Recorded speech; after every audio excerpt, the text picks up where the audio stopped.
mais este evento do segundo de estudos em processo civil. Hoje o tema dessa vez sobre a execução e a fazenda pública. Nós temos a honra de estar recebendo aqui o colega da escola da AGU da Pernambuco, Marco Peixoto, Acho, o da fazenda, nosso colega aqui, o professor Felipe Camilo, que vai ser o mediador do evento. Eu de imediato vou fazer a apresentação do Felipe, que não é difícil para mim, meu colega de muitos anos. Felipe Camilo, ele é mestre em Direito Processo Civil pela Universidade Federal do Rio Grande do Sul, é doutorando em Processo Civil pela Pontifícia Universidade Católica do Rio Grande do Sul, é procurador federal, professor universitário e é um dos ex-diretor da Escola da Advocacia Geral da União aqui na 4ª Região. Doutor Felipe, os trabalhos estão a se brincar. Bom, eu vou apresentar em primeiro lugar, o Marco Aurélio, depois eu apresento o professor Reich quando ele for falar. O Marco Aurélio Ventura Peixoto tem especialização em Direito Público pela Universidade de Brasília e mestrado em Direito Público pela Universidade Federal de Pernambuco, é advogado da União, é membro do Instituto Brasileiro de Direito Processual, IBDP, sócio fundador da ANNP, Associação Norte-Nordeste de Professores de Processo, professor honorário da Escola Superior de Advocacia da OAB, da graduação em Direito do Centro Universitário Estácio de Recife e das especializações em Direito Processual Civil do Centro Universitário Estácio de Recife. O FPE, FES-MATRA, FACESF e Espaço Jurídico. É diretor regional substituto da Escola da AGU na 5ª Região. Marco Aurélio, então, nós da Escola da Advocacia Geral da União, aqui da 4ª Região, temos o prazer de recebê-lo aqui. Queremos te dar as boas-vindas e na tarde de hoje nós vamos tratar do tema da execução. Então, a palavra é sua, sinta-se à vontade. Bom, eu vou pedir licença ao nosso presidente mediador para falar de pé, para que eu possa ficar mais próximo de vocês e com a transparência sendo exposta lá. Bom, eu começo saudando o Dr. Felipe Camilo, que preside, né, esse painel que encerra esse ciclo de debates aqui de atualização em processo civil, que tive o prazer de conhecer hoje, mas já ouvia falar muito bem dele por sua gestão realizada aqui à frente da Escola da 4ª Região. Queria cumprimentar o meu amigo Luiz Alberto, que eu tive a satisfação de conhecer num dos fóruns nacionais do Poder Público que aconteceu, salvo engano, nós nos conhecemos no de São Paulo, no do Rio, agora já não me recordo, no do Rio, no ano passado, em que eu tive a honra de dividir também com ele um dos painéis do evento e muito aprender, o que também farei hoje com a sua exposição. E saudar os queridos Eugênio e Márcia, né? Primeiro, Márcia que me fez o convite lá atrás, alguns meses atrás, quando montou a grade deste evento, né? Um prazer enorme atender a um convite que eu trato mais como convocação dela para estar aqui.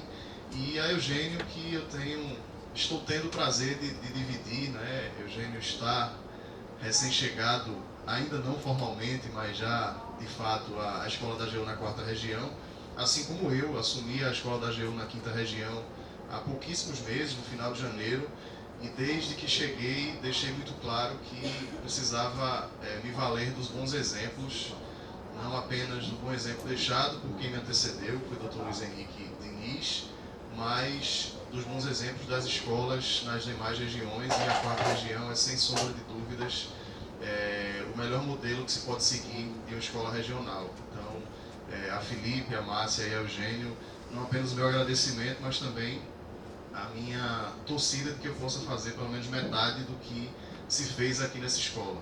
E também não queria deixar de registrar o meu agradecimento aos funcionários da escola na 4ª Região. Eu fui bem recebido aqui desde muito antes de chegar, né? Desde os e-mails trocados com o Márcio lá atrás, né? Há vários meses atrás, quando me mandou formulário de passagem, enfim, né? Até a simpatia da dona Berenice, que foi me buscar no aeroporto e viemos conversando de lá até aqui, enfim. Então, queria deixar minha gratidão também à acolhida e vocês formam com isso um padrão a ser seguido também nas demais escolas, né? Não apenas pela qualidade dos eventos, mas pela acolhida calorosa, que aliás é típica da nossa região Nordeste, mas vejo que o Sul também assim o faz com muita maestria. Meus amigos, eu pensei em conversarmos aqui nesta tarde sobre dois aspectos acerca da execução envolvendo a Fazenda Pública, tanto da execução contra a Fazenda Pública, como da execução em que a Fazenda Pública figure no polo ativo, seja na execução para pagamento de quantia, decorrente de um processo que eventualmente tenhamos nos sagrados vitoriosos, como também na execução fiscal. Obviamente que o tempo não nos permitiria abordar tantos aspectos quanto possíveis, e por conta disso eu escolhi dois aspectos especificamente, dois aspectos que a gente aborda. Tem um livro sobre esse tema, sobre a execução em Fazenda Pública, que vai ser inclusive sorteado aqui ao final das exposições. E aí dois dos temas que a gente aborda lá são sobre negócios jurídicos processuais e outro sobre medidas atípicas, né, as famosas e polêmicas medidas atípicas. Então a gente vai conversar um pouquinho sobre isso durante essa tarde. Bom, para começar falando de negócios jurídico-processuais envolvendo a Fazenda Pública, a gente precisa resgatar o fato de que o Código de Processo Civil de 2015, no seu artigo 190, ele trouxe um âmbito de aplicação dos negócios jurídicos bem maior do que o que se tinha à luz do Código de Processo Civil de 1973. A bem da verdade, nós já tínhamos negócios estabelecidos no Código de 1973, agora, obviamente, muito mais tímidos, muito mais embrionários, né, quando se recorda da cláusula de eleição de foro para a definição de competência territorial, como a suspensão do processo por até 6 meses, para que as partes pudessem tentar pactuar acerca de algo a respeito daquele litígio. Mas, a bem da verdade, eram negócios muito tímidos e muito pouco comuns de acontecer. E o que fez o legislador de 2015 foi ampliar esse aspecto, estabelecendo no artigo 190 que as partes poderão pactuar sobre questões procedimentais, deliberando lá sobre seus poderes, deveres, ônus e faculdades processuais. E aí abriu uma margem de negociação para que as partes pactuem sobre questões processuais e procedimentais, não apenas e não necessariamente relacionadas ao direito material em discussão. Não é necessariamente um pacto ou uma transação para que se ponha fim ao litígio, mas sim a negociação acerca de aspectos processuais, acerca de aspectos procedimentais. Evidentemente que a inclusão do artigo 190 no Código de Processo Civil de 2015 não foi algo pacífico e não o é até hoje, né? E é objeto de críticas de muitos.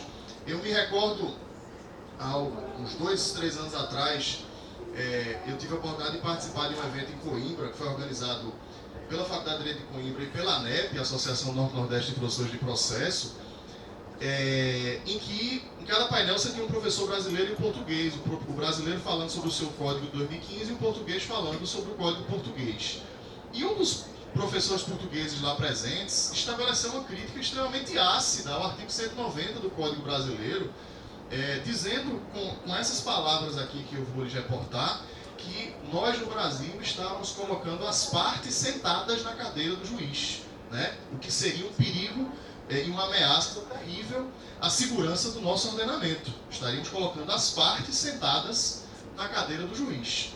Isso não é verdade, e não é verdade em especial porque o parágrafo único do artigo 190 deixa muito claro que cabe ao juiz, cabe ao magistrado, controlar eventualmente a validade desses negócios jurídico-processuais firmados pelas partes, de modo a que, se identificar naquele negócio um vício de vontade, ou um pacto sobre algo que não seja possível de ser pactuado, não se dar validade ou não se reconhecer como válido aquele negócio eventualmente pactuado. Então, não se está colocando as partes sentadas na cadeira do juiz. Mas se estabeleceu, efetivamente, uma ampla margem de liberdade para que autor e réu pudessem sentar à mesa e pactuar sobre vários aspectos relacionados à atividade processual e ao procedimento propriamente dito. O que é, sem dúvida, dentro do meu ponto de vista,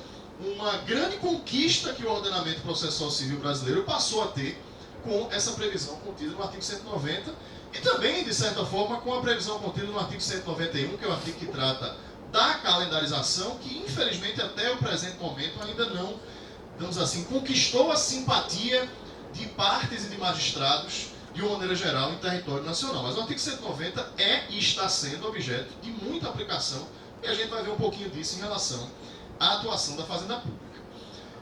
E aí, especificamente falando em relação à atuação da Fazenda Pública, logo que o Código foi editado e logo que o artigo 190 passou a ser debatido, né, eu costumo dizer, viu, Luiz, que existem alguns artigos que no período de vacácio, de tão repetidos, as pessoas passaram a sonhar com ele. O 190 é um deles, o 927 também, né, que trata do rol de precedentes, o 1015 lá do rol de hipóteses do agravo de instrumento. E a verdade é que o artigo 190 foi e ainda é objeto de muita discussão. E logo que o artigo 190, que o Código foi publicado e entramos naquele período de vacácio legis entre março de 2015 e março de 2016, ouvimos, todos nós aqui, advogados públicos, ouvimos de muitos que isso aqui não vai se aplicar a nós, né? Isso aqui não é aplicável à Fazenda Pública porque o artigo 190 deixa claro que só é possível se celebrar negócio jurídico processual naquelas situações em que o direito em litígio, o direito em discussão, admita a autocomposição. E aí, partindo dessa posição radical de que o nosso direito não admitiria, meu Deus do céu, autocomposição, nós não poderíamos celebrar negócios processuais. Se partíssemos dessa premissa, também não nos submeteríamos à audiência de mediação e conciliação, nós não teríamos câmaras de conciliação funcionando no âmbito da própria Advocacia Geral da União e não teríamos tantos exemplos exitosos, né, de utilização da conciliação em procedimentos que envolvem a atuação da Fazenda Pública em juízo. Eu não estou falando só da AGU, estou falando de vários outros entes públicos que têm experiências de êxito, experiência de sucesso envolvendo a autocomposição. Mas a grande verdade é que neste momento inicial, ouvimos de muitos que o artigo 190 não lhe seria aplicável e que, por via de consequência, a Fazenda Pública estaria fora do âmbito de incidência dos negócios jurídicos. O tempo mostrou, felizmente o tempo mostrou e vem mostrando que isso não é verdade. Então, os negócios processuais, existem os típicos e os atípicos, eles podem ter por objeto, como está lá no 190, né, a deliberação sobre ônus, poderes, faculdades e deveres processuais. Uma crítica, e essa sim pertinente, feita por uma professora portuguesa, também de Coimbra, a professora Maria José Capello, eu pessoalmente tenho incorporado quando eu me refiro aos negócios jurídicos processuais. Acho, pessoalmente, que o legislador não deveria ter condicionado, na previsão do artigo 190, a possibilidade de celebração de negócios jurídicos processuais aquelas situações em que o direito material admita a autocomposição. Ora, estamos falando de negócios jurídicos processuais, não de negócios jurídicos materiais. Então, óbvio que existe a possibilidade de negócios jurídicos que envolvam o direito material. Já existia antes, continua existindo. Mas estamos falando no 190 de negócios jurídicos processuais. E como tais, eles não deveriam estar submetidos à ideia de que o direito material em discussão seja passível de autocomposição. Porque, minhas amigas e meus amigos, se pensarmos assim, olhando para o nosso âmbito da Fazenda Pública, boa parte dos negócios que ora são celebrados por nós não seriam possíveis. Por quê? Porque muitas vezes o direito material em discussão não é possível de autocomposição. Mas questões de cunho processual e procedimental, sim, e tem sido objeto de negociação, tem sido objeto de pacto. Por isso que eu acho que, de certa forma, e essa crítica que a professora Maria Capello faz, nós no Brasil falhamos ao condicionar. E felizmente, apesar dessa falha contida, a meu ver, no artigo 190, né, quando você observa para os instrumentos normativos que têm regulado a celebração de negócios processuais, como é o caso, inclusive, da portaria da PGFN, que eu vou fazer menção daqui a pouco, e de outros entes públicos, a gente vê que, na verdade, as pessoas jurídicas de direito público que têm admitido a celebração de negócios processuais não têm olhado apenas para a questão do direito material em discussão, viabilizar ou não a autocomposição. É o que eu coloco aí, não há negociação sobre direito material a litígio, mas sim a respeito do processo. E aí essa limitação do 190, ela perde um pouco do sentido. Acho que a redação deveria ter sido melhor colocada. Então, a ideia é que as limitações que devem ser observadas são aquelas que se relacionam a uma eventual impossibilidade de modificação das normas processuais. Aí sim, essa é a limitação, esse é o parâmetro, essa é a baliza para a celebração do negócio processual. Ou seja, eu não posso celebrar quando as normas, eventualmente, processuais não possam ser derrogadas, não possam ser modificadas por um pacto envolvendo as duas partes constantes daquela relação processual. E aí, exatamente em função disso, é que entra a questão da indisponibilidade do interesse público, né? Porque esse mantra que se repetia muito, não, o interesse público é indisponível, logo não admite autocomposição, logo não será possível aplicar o artigo 190 às questões envolvendo a fazenda pública em juízo. Portanto, não há como se admitir a celebração de negócio jurídico processual pela fazenda pública. Lei do engano, felizmente que o pensamento doutrinário, os próprios enunciados, eu vou fazer menção a alguns enunciados interpretativos aí do FPPC, do FNPP, do CJF, caminharam também nesse sentido, né, de admissão dos negócios jurídico-processuais envolvendo a fazenda, fazendo essa diferenciação, estabelecendo essa diferenciação entre uma coisa ser a indisponibilidade do interesse público. Este é um pressuposto básico. Outra coisa é ser ou não indisponível a celebração ou a pactuação acerca de questões de cunho procedimental ou processual em demandas que envolvam o interesse público. Então aí, disponibilidade do interesse público não representa a indisponibilidade da intervenção judicial no conflito de interesses que envolvam a fazenda pública. Então não se pode dizer que exista um óbice, uma vedação genérica e abstrata a que a fazenda pública pactue, a que a fazenda pública celebre negócios jurídicos processuais. Então essa é a ideia. Um outro aspecto importante também, que não se pode ignorar. Quem faz o controle? Quem pode fazer o controle do negócio jurídico processual? Primeira questão que a gente tem que estabelecer. Quando um advogado da União, um procurador federal, um procurador da Fazenda Nacional, um procurador do Banco Central, um procurador do Estado, um procurador do município, celebra um negócio jurídico processual, ele não está celebrando em nome de Marco Aurélio, de Márcia ou de Eugênio. Ele está celebrando um negócio em nome do ente que ele representa. E por isso, esse é um aspecto que a gente debateu muito no FNPP de São Paulo há 2 anos atrás. Era preciso que os órgãos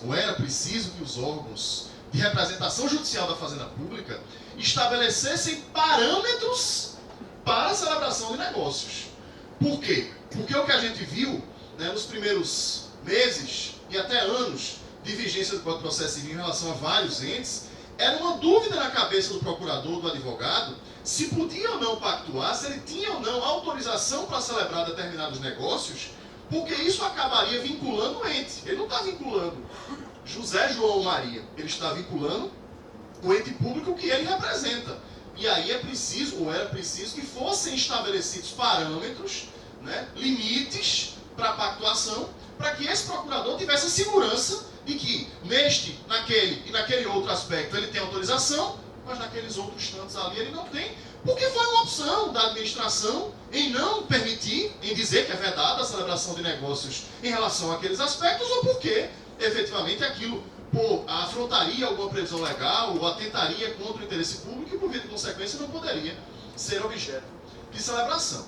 Mas é preciso ter em mente que, uma vez estabelecidos esses parâmetros, os procuradores, nós, advogados públicos, somos o primeiro momento de controle da celebração desse negócio. O controle prévio é nosso. O controle é posterior é do juiz.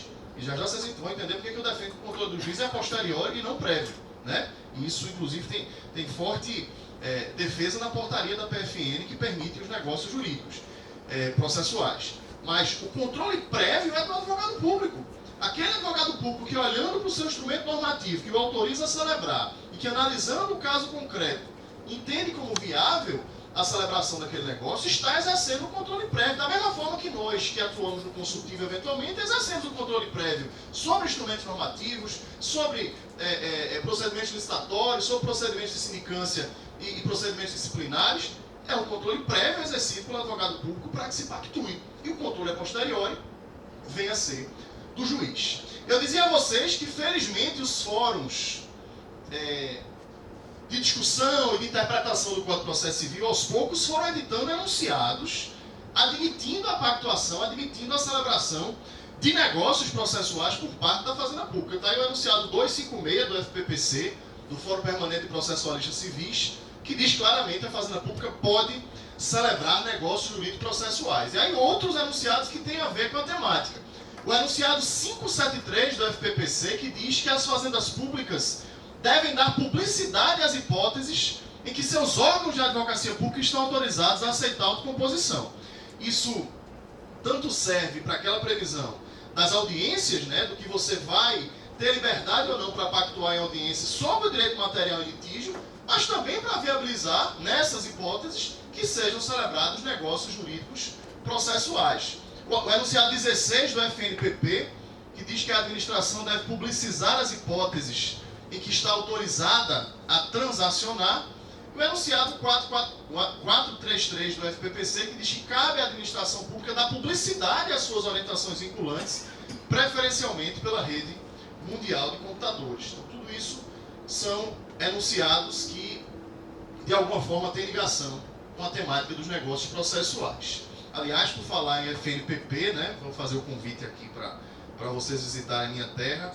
O FNPP desse ano, o Fórum Nacional do Poder Público, chega à sua 5ª edição. Vai ser realizado em Recife, no dia 30 de agosto, organizado pela Escola da AGU, com apoio do Centro de Estudos Jurídicos da PGE local, com apoio da Escola de Advocacia da OAB, enfim. Então a gente vai organizar no dia 30 de agosto, estão todos convidados aí.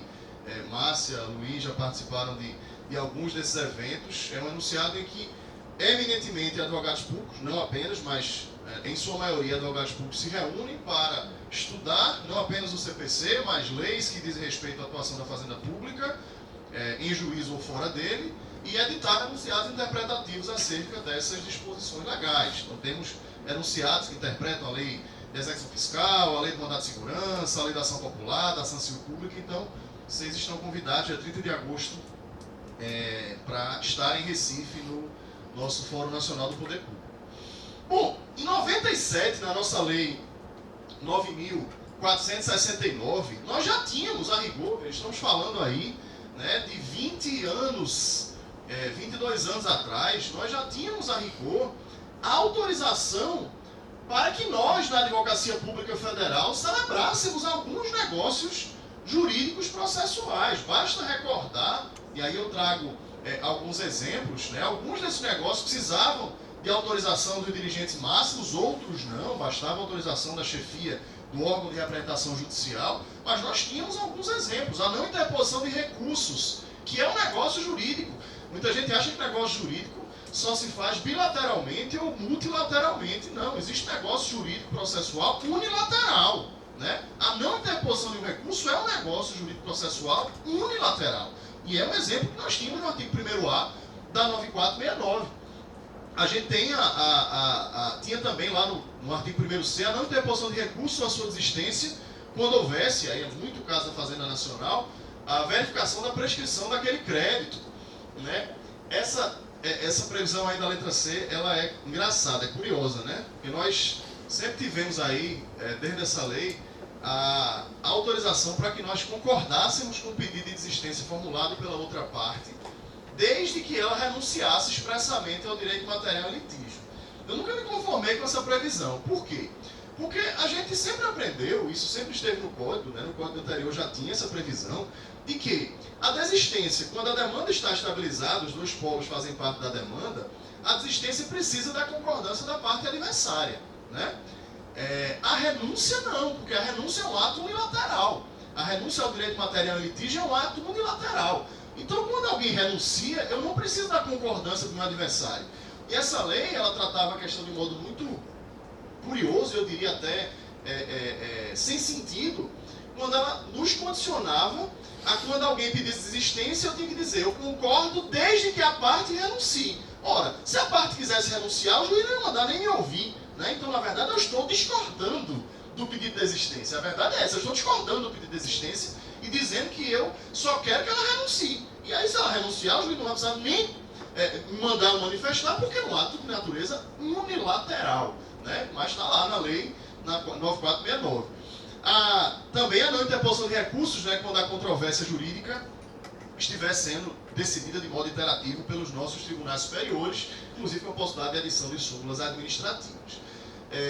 Se vocês observarem, na linha do que eu falei aqui no início da exposição, a celebração desses negócios, autorizada pela Lei 9469, não estava condicionada ao direito material em questão ser um direito passivo de autocomposição. O direito poderia ser um direito litigioso, mas que a gente pudesse, de alguma forma, pactuar ou celebrar negócios envolvendo essas eventuais questões. Então a gente tem exemplos mais recentes aí nas portarias 487 e 488. Para quem aqui é advogado da União, procurador federal, sabe que a Advocacia Geral da União em 2016 editou duas portarias que eu pessoalmente considero, o número da fazenda é 502. 502, então 487, 488 e 502 são instrumentos que eu considero revolucionários, né, que marcam, né, que estabelecem um marco divisório da nossa atuação enquanto advogados públicos. Para quem aqui, eu tenho quase 16 anos de carreira como advogado da União, para quem tem um pouquinho mais de estrada na AGU, que é o caso certamente de muitos de vocês, sabem que durante boa parte da nossa atividade, a gente, para deixar de recorrer, né, Felipe, de questões muito simples, precisávamos estabelecer, né, ou fazer uma nota, né, e submeter ao nosso coordenador, ao nosso procurador-chefe, o procurador regional, que ficava, muitas vezes, durante todo o expediente, com pilhas e pilhas de processo, para aprovar notas de processos, muitas vezes, rigorosamente idênticos, né, mas porque nós não tínhamos a força da caneta em nossas mãos. Eu pessoalmente nunca me conformei com isso, porque eu sempre disse que eu fiz um concurso público, e a maior parte de vocês da mesma forma, e quando eu fiz, eu não precisei de ninguém assinando por mim, ou marcando o X para mim, ou fazendo a minha prova dissertativa, ou a minha peça processual. Né? Então, eu tinha consciência do que ia fazer e assumia os riscos daquilo que eu eventualmente deixasse de fazer. Né? Para isso existe a corregedoria, para isso existem os órgãos de apuração interna. Então, eu não me conformava em precisar da autorização, muitas vezes, de um colega que é preparado, etc., mas que está ali com pilhas e pilhas de processo e não vai ter tempo de ler aquela nota, né? Se eu tenho condições, é só para quê? Para eu dividir o peso da responsabilidade com ele e irmos juntos para a corregedoria? Eu vou sozinho, não tem problema. Né? E eu acho que essas três portarias, elas são marcos divisórios, porque elas, de alguma forma, deram peso à caneta do advogado público federal. Né? Ao estabelecer parâmetros para que nós, né, nos abstenhamos de contestar, né, deixemos de contestar, deixemos de recorrer, desistamos de recursos já interpostos em uma série de situações, né, que vão desde matérias pacificadas nos tribunais superiores até matérias com repercussão geral negada, com teses firmadas em sentido contrário em recursos repetitivos, dentre outras situações. Então, eu pessoalmente considero que essas portarias, elas são de extrema eficácia, e aí eu trago um exemplo bem claro para vocês. Vocês devem ter passado por isso aqui. A Corregedoria da AGU, ela esteve, salvo engano, em 2017, fazendo inspeções temáticas, né, correções temáticas, para verificar a aplicação dessas portarias. Vocês devem ter recebido correções aqui na 4ª região também. E eu fiquei muito feliz, porque em 16 anos de carreira eu nunca recebi um pedido de explicação da Corregedoria para nada. E recebi dessa vez. E veja, para minha felicidade, não fui só eu, vários colegas receberam um pedido de explicação, fruto dessa correção. Para minha felicidade, para mostrar que a AGU vive ou vivia, àquela altura, uma nova realidade, Os pedidos de explicação, em sua grande maioria, no meu caso 100% deles, eram 3 ou 4 processos que eu pedi de explicação, era para saber por que eu recorri.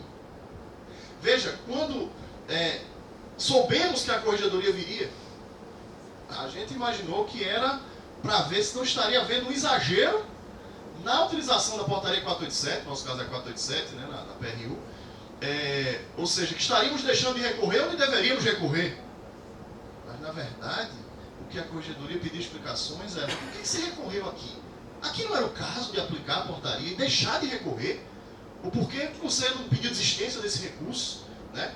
E aí eram questões explicáveis, né? Havia justificativo para isso, ou porque havia um distinguish em relação à tese do repetitivo, ou porque havia uma outra matéria constante do recurso que não era objeto da tese, enfim. Então havia explicação, mas eu sempre conto isso porque é uma mudança completa de rumo. Nós que sempre fomos vistos na Fazenda Pública como recorrentes contumazes, né, que recorríamos de tudo, né, passamos a viver outra realidade, embrionária, bem verdade, mas passamos a viver outra realidade em que a nossa corregedoria nos pede explicações do porquê que eu não deixei de recorrer. Né? Ou seja, mostra um compromisso, repito, ainda embrionário, mas um compromisso com a litigiosidade muito mais responsável do que aquela litigiosidade desenfreada que nós tínhamos há alguns anos atrás. Então, eu acho isso emblemático em relação a essas portarias. A questão do controle eu já falei, nós fazemos o controle prévio, mas o magistrado, né, o juiz, faz o controle a posteriori. E aí, eu uso o exemplo da portaria da Procuradoria da Fazenda Nacional, que há uma previsão nela de que é facultativa, né, a homologação do negócio jurídico processual pelo magistrado. Porque o que acontece é que quando se lê o artigo 190, alguns interpretam que o negócio só ganha validade se o juiz homologar. Eu discordo desse posicionamento e fiquei muito feliz quando vi o texto da portaria da Procuradoria-Geral da Fazenda Nacional, que deixa claro que a homologação é uma faculdade, ou seja, se o procurador que está ali pactuando com o particular quiser submeter o negócio à homologação judicial, ótimo, mas a rigor o negócio produz efeito a partir da sua pactuação. Você está informando ao magistrado que pactuou. Ele pode, num controle a posteriori, identificando que não se poderia pactuar, desfazer, mas não há necessidade da prévia homologação do Poder Judiciário para que aquele negócio ganhe validade. Então eu acho que a portaria da PGFN foi muito feliz nesse aspecto. Eu trago alguns exemplos de negócios, a gente fala inclusive disso no livro, de alguns negócios processuais que a gente pode celebrar, né, nas execuções contra a Fazenda Pública. É o caso da redução de prazo para oferecimento da impugnação de embargos, que eu entendo como possível. É o caso da suspensão convencional do processo para viabilizar a realização de acordo entre o credor e a Fazenda Pública. A pactuação sobre formas de intimação pessoal, existe até anunciado sobre isso do FNPP. A desistência ou renúncia à interposição de recursos, obviamente condicionada às restrições legais. O disciplinamento quanto à forma e prazo para cumprimento de obrigação de fazer e de não fazer. A gente tem exemplos em Pernambuco, na 5ª região, aliás, de negócios celebrados em processos que envolvem fornecimento de medicamentos e que tem a União, o Estado e às vezes até o município no polo passivo, o Ministério Público às vezes ajuizando demandas contra os 3 entes. E a gente tem exemplos de negócios celebrados em processos dessa natureza, disciplinando a forma de cumprimento da obrigação, porque o juiz determinou de uma forma inexequível, e aí as fazendas sentaram, as fazendas res, sentaram e pactuaram sobre a forma de cumprimento dessa obrigação e informaram ao juiz como se daria o cumprimento dessa obrigação.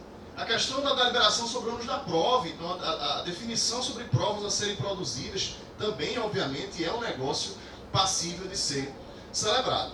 Por outro lado, eu trago exemplos de negócios que não entendo como possíveis de serem celebrados, de serem pactuados. Por exemplo, o adimplemento de uma dívida por meio de RPV quando houve a imposição do pagamento por meio de precatório. Alterar a ordem cronológica de pagamento, que aí seria surreal essa possibilidade, nós violaríamos não o texto legal, mas a própria Constituição Federal, ao chegasse lá um advogado privado querendo fazer um negócio conosco para alterar a ordem cronológica e ele receber o seu precatório antes. Não tem sentido, não teria lógica isso. a compensação de débitos do exequente para com a fazenda pública quando o pagamento de precatórios, enfim, são alguns exemplos de negócios que atentariam de uma forma ou de outra contra previsões legais ou constitucionais. Em sede de execução fiscal, que é algo que o Luiz tem muito mais autoridade para falar do que eu, o enunciado 10 do FNPP fala da possibilidade de calendarização, que é um negócio previsto no artigo 191 em sede de execução fiscal e de embargos. A portaria 360, que é a que eu falei da PFN, que autoriza a celebração de negócios jurídicos processuais, inclusive a calendarização, e aí alguns exemplos do que tem nessa portaria da PFN, a possibilidade de negócios que importem forma de cumprimento de obrigação, conferência ou confecção de cálculos, recursos, inclusive viabilizando a desistência, forma de inclusão do crédito fiscal e FGTS em quadro geral de credores, enfim, exemplos de negócios que são possíveis nessa portaria da PFN, e por outro lado, vedando negócios que dependam de outro órgão, né, que não tenha anuído expressa e previamente, negócios que prevejam penalidade pecuniária, negócios que envolvam disposição de direito material, né, ou negócios que envolvam ou que extrapolem os limites do artigo 190, 191 do CPC, ou que gerem custos adicionais e não previstos à União. E aí aquilo que eu já elogiei, a portaria trata como facultativa e não obrigatória a homologação prévia do negócio pelo Poder Judiciário. Apenas para trazer um exemplo para vocês de como essa portaria da PGFN repercutiu bem, no meu estado, a Procuradoria-Geral do Estado, agora no mês de janeiro, fevereiro, ela editou uma portaria, portaria número 24, que autoriza a realização de negócios jurídicos processuais no âmbito do Estado de Pernambuco. Isso vem acontecendo em vários PGEs. A Procuradoria do município de Recife vai editar nos próximos dias uma portaria similar, né? O que mostra que essa ideia do negócio processual envolvendo a fazenda pública em juízo efetivamente veio para ficar e tem sido abraçada também por outros entes, por outras pessoas jurídicas de direito público. Aí, se você observar, os objetos permitidos são muito similares àqueles previstos na portaria da PGFN, como também, dentre os objetos vedados, também muito similares àquilo que é objeto de vedação na portaria da Procuradoria-Geral da Fazenda Nacional. Apenas para que a gente ilustre como esse exemplo tem sido objeto de aceitação e também previsão em outros instrumentos normativos, o que é, repito, objeto ou digno de elogios para a vanguarda da Procuradoria-Geral da Fazenda Nacional nesse aspecto.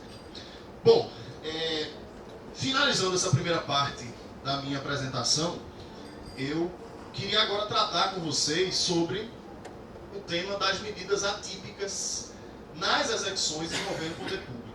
E observem que eu não falei apenas de medidas atípicas nas execuções contra o poder público, porque, eventualmente, nós, nas execuções que ajuizamos, sejam elas as execuções fiscais, ou as nossas execuções para pagamento de quantia contra particulares, nós poderemos, eventualmente, precisar solicitar, requerer determinadas medidas que não tenham previsão legal. Isso tudo decorre, toda essa polêmica decorre, por conta de outro daqueles artigos tão comentados do Código, como é o caso 190, como é o caso 927, como é o caso 1015, que é o artigo 139, inciso 4 do Código de Processo Civil.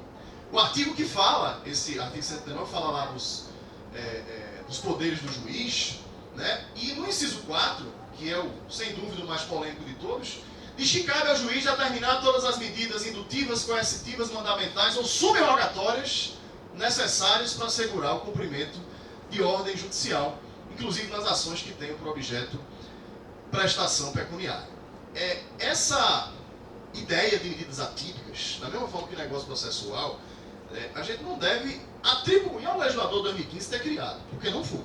Né? Se nós pegarmos o histórico aí do Código Antigo, né, desde mudanças que o Código passou em 94, depois em 2002, nas execuções para cumprimento de obrigação de fazer e não fazer, e nas execuções para entrega de coisa certa, nós já tínhamos previsão de que o juiz poderia adotar as medidas necessárias para assegurar o cumprimento de uma dada obrigação. Então, a rigor, se fôssemos buscar a raiz embrionária disso, as medidas atípicas já estavam autorizadas para aquelas obrigações de fazer, não fazer, entregar, né, à luz do Código de 1973. E de uma maneira ou de outra, ainda que devidamente, os juízes se valiam dela.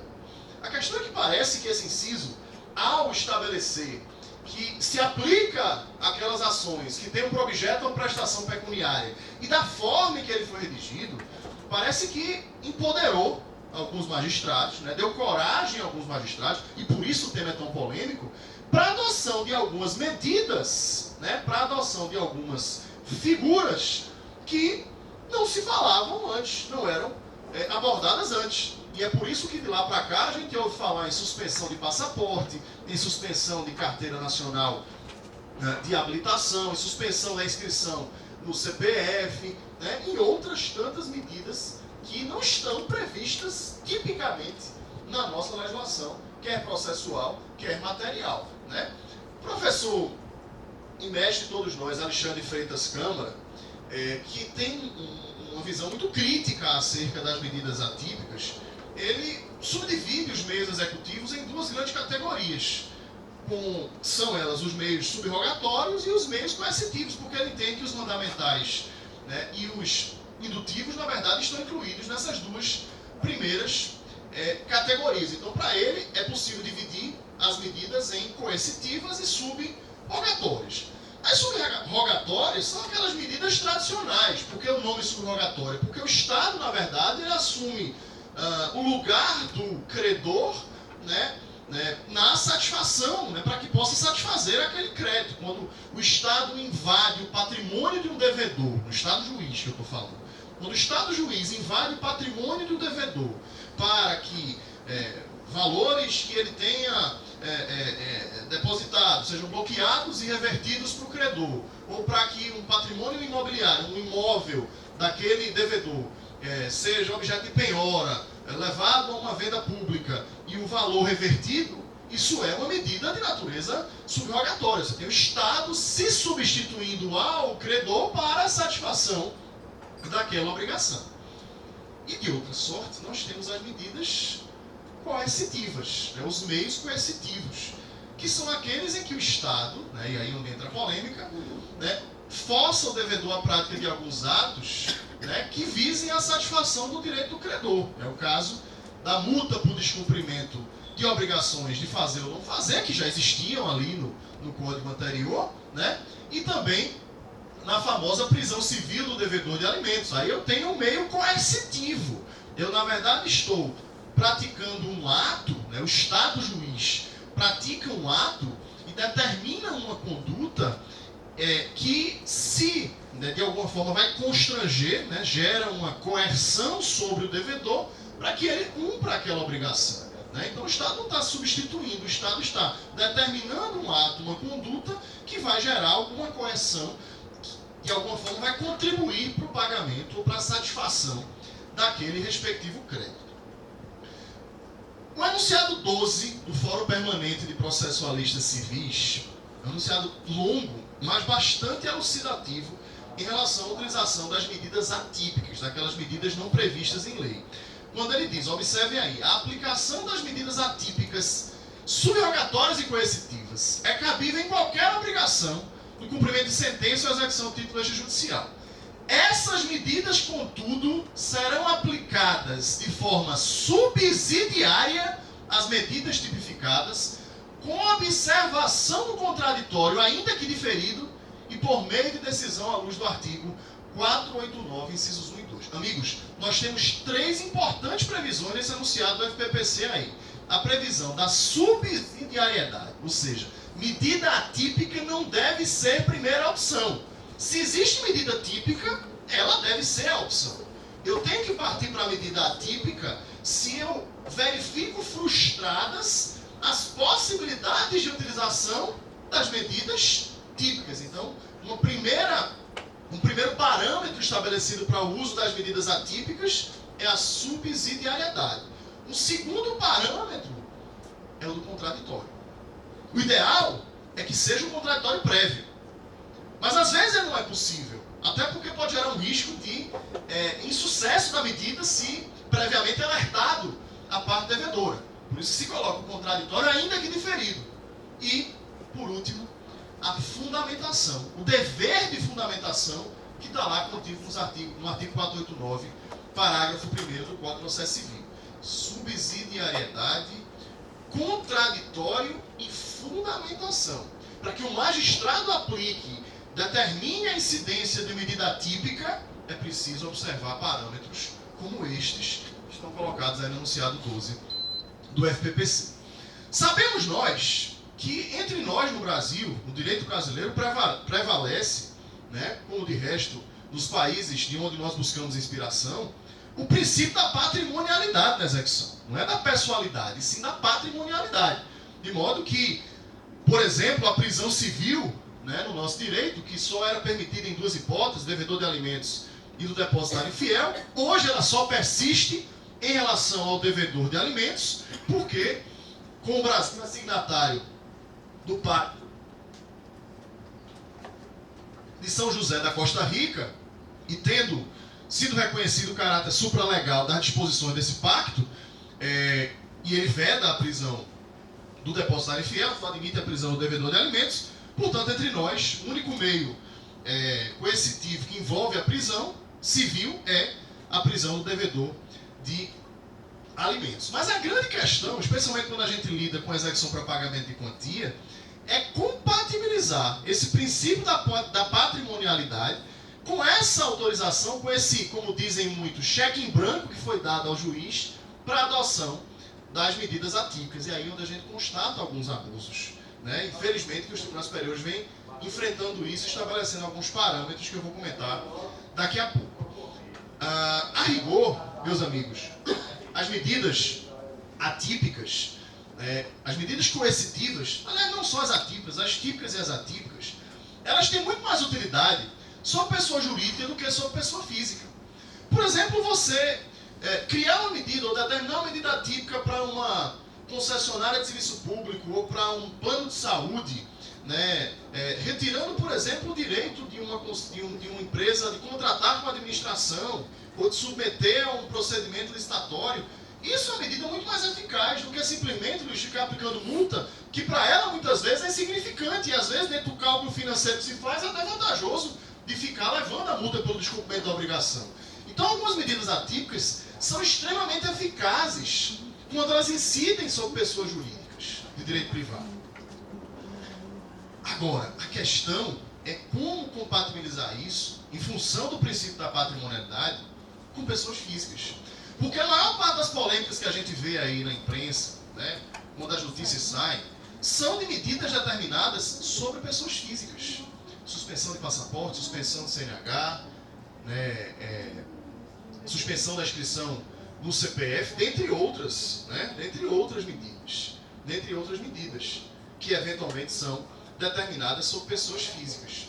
E aí agora em abril, pouco menos de 2 meses atrás, o Superior Tribunal de Justiça, não em sede de recurso repetitivo, portanto não formador de recurso obrigatório, de precedente obrigatório, mas dando uma diretriz daquilo que deve ser, julgou, por sua terceira turma, 2 recursos especiais, aliás com relatórios e votos muito parecidos, conclusões diferentes, mas relatórios e votos muito parecidos, porque são 2 recursos especiais da ministra, relatados pela ministra Rodrigues, e que analisa de uma forma, no meu entender, muito relevante, muito sábia, a questão do estabelecimento de parâmetros para a utilização das medidas atípicas, para a utilização dessas medidas coercitivas atípicas, como é o caso da suspensão do passaporte, da suspensão do CNH. Em ambos os recursos especiais, um do Rio de Janeiro e outro do Mato Grosso, eram recursos especiais, só para vocês entenderem o contexto, eram recursos especiais interpostos contra acórdãos dos TJs locais que haviam negado provimento a agravos de instrumento, que por sua vez tinham sido interpostos contra decisões que negaram a suspensão do CNH e do passaporte. As hipóteses eram idênticas. O juiz de direito local negou a suspensão do passaporte da CNH, agravou-se de instrumento. No agravo de instrumento, o Tribunal de Justiça do Rio de Janeiro e o do Mato Grosso chegaram a conclusões idênticas, por fundamentos diversos, que eu vou explicar no próximo slide, mas a conclusões idênticas, ou seja, negou-se provimento aos agravos do instrumento, portanto, mantendo a decisão que indeferira a suspensão de CNH e passaporte. E aí chegou-se ao STJ, em sede de recurso especial, tanto num como no outro caso, por suposta violação ao artigo 139, inciso 4 do Código de Processo Civil, ou seja, com o argumento de que poderiam ser utilizadas essas medidas atípicas. E aí,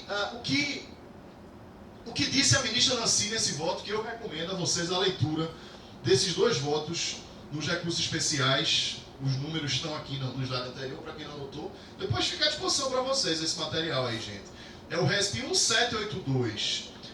1782-418, que é do Rio, e o RESP 1788-950, que é do Mato Grosso. Ambos foram julgados em sessão de 23 de abril, portanto, há menos de 2 meses atrás. O que concluiu a ministra Nancy nesses votos? Ela diz: a previsão da tipicidade dos meios executivos não significa que qualquer modalidade executiva possa ser adotada de forma indiscriminada, independentemente de balizas ou meios de controle efetivos. Ela deixa claro, é possível usar a medida típica? É. Mas não é de modo indiscriminado. Não é que você tenha um cheque em branco ali colocado no inciso 4 do 139. É preciso que existam parâmetros, balizas a serem seguidas pelos magistrados para que eles determinem essas medidas. Então, para ela, não é possível confundir a natureza jurídica das medidas de coerção psicológica, que são apenas medidas executivas indiretas e, portanto, eficazes, com eventuais sanções civis de natureza material. E aí não seria natureza processual, e sim de natureza material, que aí ofenderiam a garantia da patrimonialidade ao configurarem punições em face do não pagamento da dívida. O que é que se defende aí? Você tem que analisar o caso a caso. A decisão tem que ser fundamentada para deferir ou indeferir no caso a caso. Ou seja, o executado deve ter sido intimado para pagar o débito ou apresentar bens, seguir-se os atos típicos de expropriação e só usar os meios atípicos depois do esgotamento prévio desses eventuais meios típicos de satisfação do crédito. E aí, não se deve, essa é a conclusão fundamental, não se deve deferir medida atípica se você não tem mínimos indícios que sugiram que esse executado, que esse devedor, não tem bens aptos à satisfação da dívida. Por quê, meus amigos? É o seguinte: determinar a suspensão de passaporte, de CNH, de CPF, dele ir para o jogo do Grêmio ou do Internacional, isso, se ele não tem um mínimo patrimônio que se imagine ter, para ele se sentir coagido ao cumprimento, não é coerção e sim punição. Porque se ele não tem patrimônio e você determina uma medida dessa, você está querendo sancioná-lo. E isso não é permitido no nosso ordenamento, porque isso foge à patrimonialidade da execução. Tem uma coletânea da Pódio, que foi coordenada por Talamini e Minami.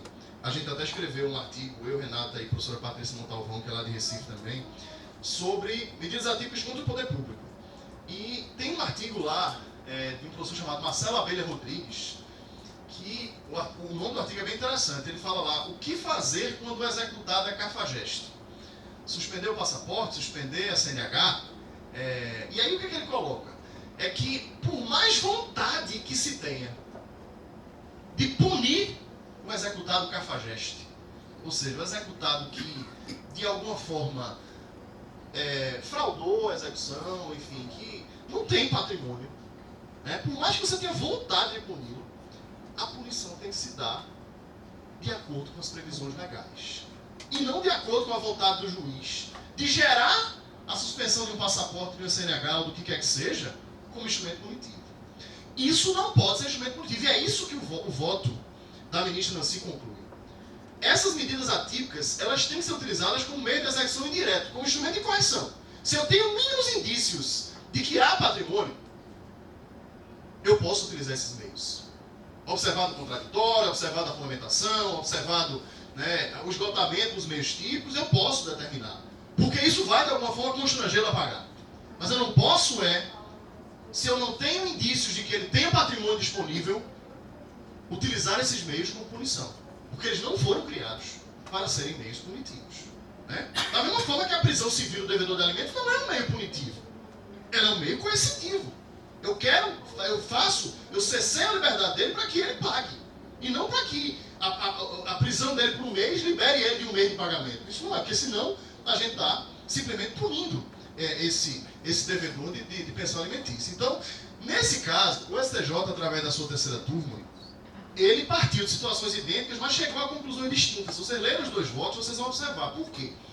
Porque no caso do recurso especial lá, que nasceu do acordo do Rio de Janeiro, o TJ do Rio tinha indeferido a medida sob o fundamento genérico de que a responsabilidade do devedor por suas dívidas diz respeito apenas ao aspecto patrimonial e não pessoal. Então ele deu uma decisão genérica como se vedadas fossem as medidas de suspensão do passaporte CNH.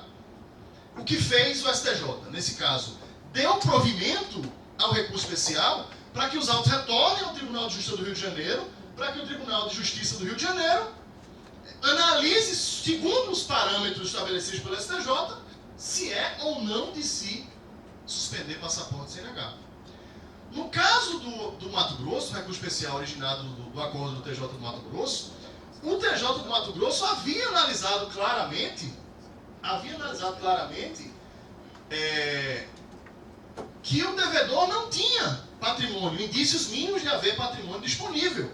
E, portanto, a negativa foi com base nisso, de que não se ia estabelecer suspensão de passaporte do CNH, porque seria uma medida punitiva, né, e não coercitiva, e por isso se negou. O que fez o STJ? Já que o TJ do Mato Grosso analisou isso, eu não tenho por que reverter a decisão dele. Então, nesse caso, negou-se provimento ao recurso especial. Então, observe, nos dois casos, o STJ partiu de situações idênticas, né, que tinham tido conclusões idênticas, mas com fundamentos diferentes. Por isso que a conclusão também do julgamento do recurso especial, num e no outro caso, foram conclusões também distintas. Então, o que é que a gente defende?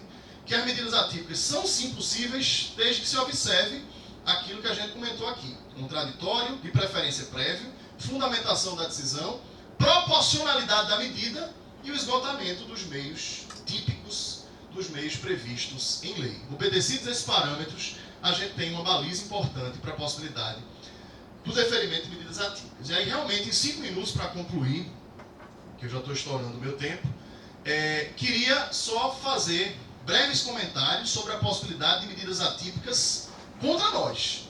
Tudo que eu falei aqui acerca dos parâmetros para medidas atípicas vale nas execuções em que nós somos parte ativa e nas execuções em que somos parte passiva. Mas, como muitos falam, da mesma forma que existe polêmica quanto a nós podermos ou não podermos celebrar negócio jurídico, existe polêmica quanto a poder ou não poder, ser possível ou não ser possível, o deferimento de medidas atípicas em face do poder público, em face dos entes públicos, né? Sempre despertou discussão porque aquela história, o choque de princípios, a supremacia do interesse público e a efetividade do procedimento executivo. Mas a verdade é que, queiramos ou não, existem medidas atípicas sendo deferidas contra nós. E aí eu tento fazer uma análise de algumas dessas medidas, né, sem, obviamente, mergulhar tanto no juízo de valor, mas do que tem acontecido por aí. Primeiro, a prisão de agentes públicos, né? A gente defende que não há como se determinar a prisão de natureza penal por crime de desobediência em relação aos agentes públicos, mas sendo possível a sua prisão civil em caso do descumprimento de obrigações de natureza alimentar, incluindo aí prestações previdenciárias e a remuneração de servidores públicos ou deveres com conteúdo de natureza não obrigacional. E aí, puxando para o nosso lado, de advogados ou procuradores, o enunciado número 40 do FNPP é muito significativo quando ele diz: as medidas para efetivar a tutela provisória não podem atingir a esfera jurídica do advogado, público ou privado, no exercício das suas atribuições. Eu sempre conto uma história que eu vivenciei há muitos anos atrás na Procuradoria, quando eu estava atuando num processo que envolvia fornecimento de medicamento para câncer. E nessa ação, o medicamento estava fora da lista de medicamentos fornecidos pelo Ministério da Saúde, era um medicamento importado, que o médico prescreveu, como a gente sabe que acontece infelizmente, né, caríssimo, né, e sem qualquer autorização, sem qualquer reconhecimento de Anvisa, etc. E a gente agravou, não foi deferido o efeito suspensivo no agravo, tinha que cumprir. Né? Oficiei o Ministério da Saúde, vai lá, vem cá, demora para ali, demora para cá, e o meu papel como advogado público estava sendo feito. Eu oficiei para que o cumprimento se desse, reiterava para que o cumprimento se desse, fiz o meu agravo, enfim, tudo que eu tinha que fazer, eu estava fazendo. E aí, em um determinado momento, o Ministério da Saúde nos oficiou dizendo que poderia depositar em juízo o valor do medicamento para que se desse cumprimento nos primeiros 2 meses, para agilizar. O juiz indeferiu, sem fundamentação. Ele não fundamentou e indeferiu. Tudo bem. Em determinado dia, e se passava aí, acho que perto de 30 dias da data determinada para o cumprimento da obrigação, chegou o oficial de justiça na minha sala, né, determinando trazendo uma intimação para mim. Aí eu disse logo, quem recebe as intimações na época era a procuradora regional, é a procuradora regional, no fim do corredor. Ele disse, não, mas é para o senhor, não é para ela, não é para a União, é para mim. E tinha assim, intime-se pessoalmente o doutor Marco Aurélio Ventura Peixoto, advogado da União da PRU 5ª, para que comprove em 24 a 48 horas o cumprimento da obrigação de fazer sob pena de prisão, assim mesmo, curto e grosso.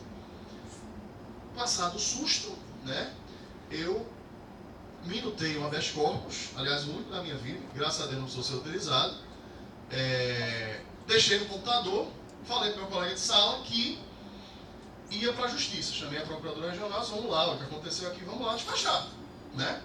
Aí disse para o meu colega, disse, olha, tá aqui no meu computador, tá aberto aí, se precisa, se eu não voltar, por favor, utilize, já está pronto.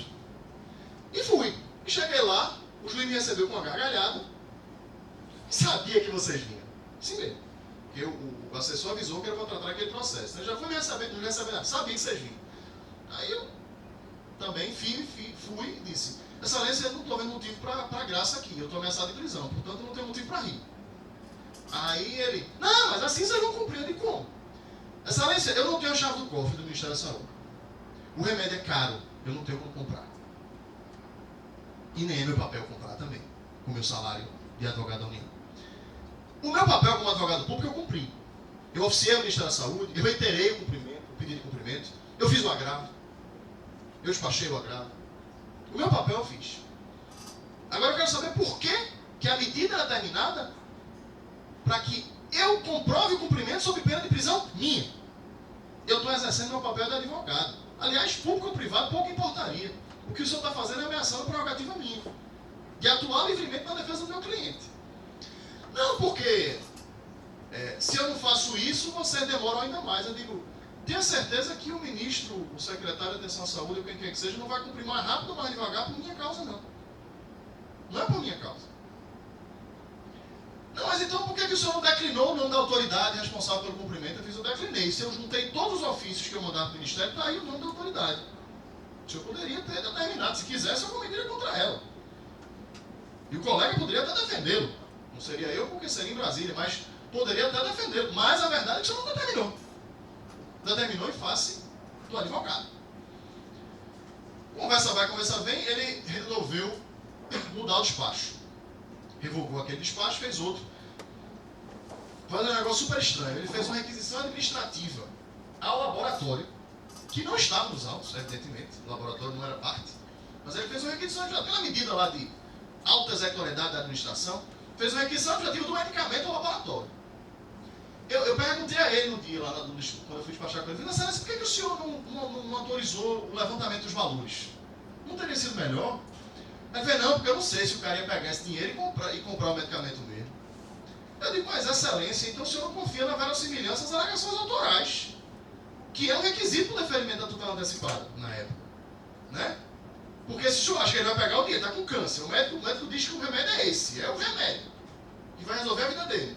E o senhor acha que ele vai pegar o dinheiro e ir para a balada? Né? Lógico que eu não falei isso, mas né? O senhor não acha que ele vai comprar o medicamento, o senhor não está confiando na verossimilhança do que ele alega, nem do que o médico atestou, né? Aí ele fez isso, gente. Ele fez uma requisição administrativa ao laboratório. Eu me lembro no dia seguinte, o advogado do laboratório me ligando. Doutor Marco, tudo bem, olha aqui é fulano, o laboratório e tal. É que eu não estou entendendo. Eu queria que o senhor me explicasse, porque a gente não foi citado. Não vai ser, não. Não vai ser citado, não. Na verdade, vocês receberam. Aí eu fiz assim mesmo para ele. Doutor, o senhor lembra quando o senhor estudou direito administrativo na faculdade? Tinha figura de requisição administrativa quase nunca usada. Pronto, é isso que ele fez. Ele está usando a alta executoriedade da administração para requisitar o medicamento. Aí ele fez, e agora? O prejuízo, eu fiz, fique tranquilo, sabe por quê? Porque o Ministério da Saúde já estava disposto a depositar em juízo o valor. Ele deposita, ao invés do juiz liberar para o autor levantar, o senhor solicita para que o laboratório levante esses valores e essa triangulação está feita. Mas acabou sendo isso. Mas é um exemplo, gente, para mostrar a vocês como muitas vezes o advogado fica frágil nessa situação. E não é só o público, não, o privado às vezes está também. Né? E a gente tem exemplos, N exemplos aí de procuradores que atuam em matéria previdenciária, que por retardo na reimplantação de benefício foram presos ou ameaçados de prisão, quando na verdade nós somos a ponta mais frágil, né, dentro desse âmbito de atuação. Né? Então esse enunciado realmente é muito feliz nesse aspecto. Suspensão e cancelamento de eventos públicos, eu tenho minhas restrições, mas acho que quando o descumprimento tem a ver com o evento a ser realizado, por exemplo, você vai ter um evento público a ser realizado, um show, né? A gente está em junho, né? Na nossa região é muito típico a festa de São João agora, né? Em Caruaru, em Campina Grande, em Petrolina, em várias cidades do Nordeste. Então, se você tem, por exemplo, um evento que é produzido pelo poder público, né? Que é pago com recurso público, e tem um descumprimento de alguma obrigação de fazer que tem a ver com o evento, eu acho que uma medida de suspensão ela é absolutamente pertinente, absolutamente coerente. Mas se não, é por conta de uma obrigação de pagar, que não tem nada a ver com o evento, e você suspender o evento e prejudicar milhares de pessoas, eu tenho, pessoalmente, minhas restrições a isso. Bloqueio sequestro de verba pública, o STJ já enfrentou o tema, aí sim, sede de recurso repetitivo, e ele estabeleceu parâmetros para isso, né? Quando você tem urgência, imprescindibilidade da prestação e amparo no direito à saúde, o STJ admite claramente no repetitivo. Bloqueio do recebimento de créditos de outros entes ou particulares, né? Eu penso que, não havendo outros meios típicos capazes de assegurar a execução, é pertinente a ideia do bloqueio desses créditos a receber, para que você viabilize o pagamento das obrigações de pagar, sem, obviamente, esquecer da ordem cronológica de pagamento.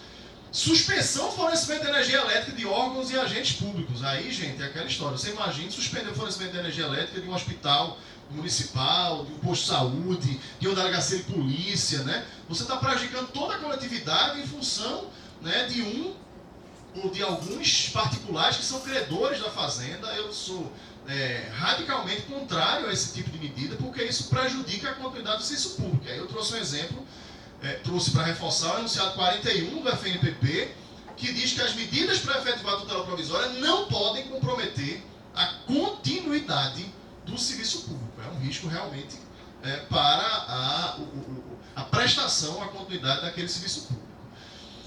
E aí, para fechar, realmente, uma medida que eu considero salutar em situação de descumprimento, bloqueio de cartões corporativos, né? Se você tem um determinado órgão que está resistindo ao cumprimento de uma obrigação, bloquear o cartão corporativo daquele dirigente pode ser uma medida eficaz para que, sentindo na pele, descobrindo o porquê do descumprimento daquela obrigação, se determine mais eficazmente, mais rapidamente, o cumprimento daquilo que se está retardando. E também, de extrema polêmica, a suspensão do pagamento de vencimentos de agentes públicos. Me parece que não é legítima você suspender indiscriminadamente o pagamento dos vencimentos, né, até por conta da previsão do artigo 833, inciso 4, que diz que os vencimentos são impenhoráveis, ressalvada apenas a hipótese de penhora para pagamento de alimentos ou importâncias excedentes a 50 salários mínimos mensais. Trouxe apenas aí alguns exemplos de medidas que eventualmente vêm sendo deferidas em face do poder público ou de agentes públicos, né, para que vocês tenham essas situações na mente e façam, evidentemente, os seus juízos de valor acerca da aceitação ou não aceitação dessas medidas nas execuções contra nós, medidas atípicas, eventualmente, deferidas contra nós. Pedindo desculpas por ter extrapolado em alguns minutos o meu tempo, eu mais uma vez agradeço imensamente o convite feito aqui pela Escola da Quarta Região, nas pessoas de Márcia e de Eugênio, me colocando à disposição, eventualmente, para o debate na sequência, e devolvo a palavra a Dr. Felipe. Obrigado. Bom, antes, na apresentação, eu quero só retificar que eu falei que o Marco era diretor substituto. O Márcio que me avisou, eu já sabia, e na hora de ler ali que eu não prestei atenção, que ele é diretor da escola e não substituto, só para fazer um registro. Agora eu vou passar a palavra para o professor Reichel. O Reichel é procurador da Fazenda Nacional, é conhecido aqui da escola, é membro da comissão executiva, é doutor em processo, é professor, doutor em processo pela URGS, é professor do PPGD da PUC, meu orientador, por sinal. Então, não pode ser pessoa melhor aqui para falar para nós sobre execução. A palavra é sua, professor. Boa tarde a todos. Vou também tomar a liberdade de falar em pé, para não destoar também o nosso palestrante, e quero começar, primeiro de tudo, agradecendo mais uma vez pela oportunidade que me é dada de falar, de conversar com vocês aqui na Escola da Advocacia Geral da União. E quero começar fazendo o registro primeiro de agradecimento à doutora Márcia, porque certamente, se eu estou aqui no primeiro momento, é sim um convite que primeiro foi feito por ela, de tantos que ela já me fez. E quero aproveitar também para agradecer de público por tudo que ela já dedicou, tanto tempo, tanta energia, para que a gente pudesse chegar até esse momento e ter a pujança dessa escola. Eu agradeço em meu nome e em nome dos meus colegas, os procuradores da Fazenda Nacional. Quero também aqui agradecer ao doutor Eugênio, e de público dou boas-vindas ao doutor Eugênio, que assume um desafio enorme, hercúleo, mas certamente o talento dele excede muito o que é necessário para conseguir dar conta, desse desafio. A doutora Márcia deixa a escola num patamar muito alto, um patamar de excelência, e o doutor Eugênio certamente vai manter esse patamar. E conte conosco sempre. Assim como a doutora Márcia sempre pôde contar, faço questão de colocar em apostos para que sempre que preciso eu esteja à disposição. Quero agradecer ao Dr. Felipe pelas gentis palavras, porque acima de tudo ele fala que eu sou orientador dele na PUC, mas nós somos colegas aqui, e acima de tudo somos amigos. Isso eu acho que é o que mais pesa para mim. E o Dr. Marco Aurélio também, um amigo de data mais recente, mas que eu tenho um carinho muito grande e uma admiração muito grande. Vejam que suceder o Dr. Marco Aurélio agora na fala é uma tarefa também difícil. E eu prometo que eu também não vou aqui me alongar, mas eu quero propor uma reflexão que, de certa forma, ela é complementar a do Dr. Marco Aurélio. E, enfim, não venho aqui trazer verdades, mas venho aqui trazer possibilidades. A minha fala, ela é muito mais em cima de uma espécie de um mindset, de uma maneira de pensar, de um modo de pensar o processo de execução quando figura como parte a fazenda pública em juízo, do que uma reflexão em torno de jurisprudência ou de dogmática jurídica. Mas eu quero pensar na ideia de um mindset e pensando principalmente aqui, tudo que a gente vai construir aqui nesses próximos minutos é, de certa forma, uma maneira de expressar que o fenômeno processual ele é um pequeno capítulo da cultura humana. E a gente vive uma realidade cultural, naturalmente a evolução da cultura, a transformação dessa cultura, já dizia o professor Galiano Lacerda, o processo é um capítulo da cultura humana. A transformação dessa cultura é também impõe uma transformação do direito processual. O mindset que eu quero colocar aqui como pano de fundo para a discussão da tutela jurisdicional executiva, em sentido estrito, envolvendo a fazenda pública, é o dos direitos fundamentais de natureza processual. Vocês sabem que eu tenho estudado isso já há algum tempo, e eu entendo, já vou colocar isso desde logo, que uma leitura da tutela jurisdicional executiva em sentido estrito, naquilo que envolve a fazenda pública, à luz de um panorama verdadeiro, não apenas nominal, mas verdadeiro, de direitos fundamentais de natureza processual, traz uma transformação para melhor do nosso sistema. Eu quero mostrar isso com alguns cases. Mas antes de entrar nos cases, eu queria colocar um primeiro pano de fundo, que também, ainda nesse pano de fundo de entendimento, o papel de um direito fundamental processual que eu acho que é a menina dos olhos do Código de Processo Civil, não posso mais chamá-lo de novo, mas é o Código de Processo Civil de 2015, que é o direito fundamental ao contraditório. Eu entendo que uma leitura da tutela jurisdicional executiva em sentido estrito, aquilo que envolve a presença pública, à luz do direito fundamental ao contraditório, é uma das marcas mais importantes, né, do sistema que a gente tem no Código de Processo Civil e que pode gerar uma transformação substancial, inclusive quando se pensa em procedimentos fora do Código de Processo Civil, como é o caso da execução fiscal. Deixa eu me tornar mais específico aqui em algumas coisas para me fazer bem entender. Quando falo do direito fundamental ao contraditório, eu estou me referindo a um modelo que é um modelo que parte da ideia de que democracia pode se manifestar de inúmeras maneiras.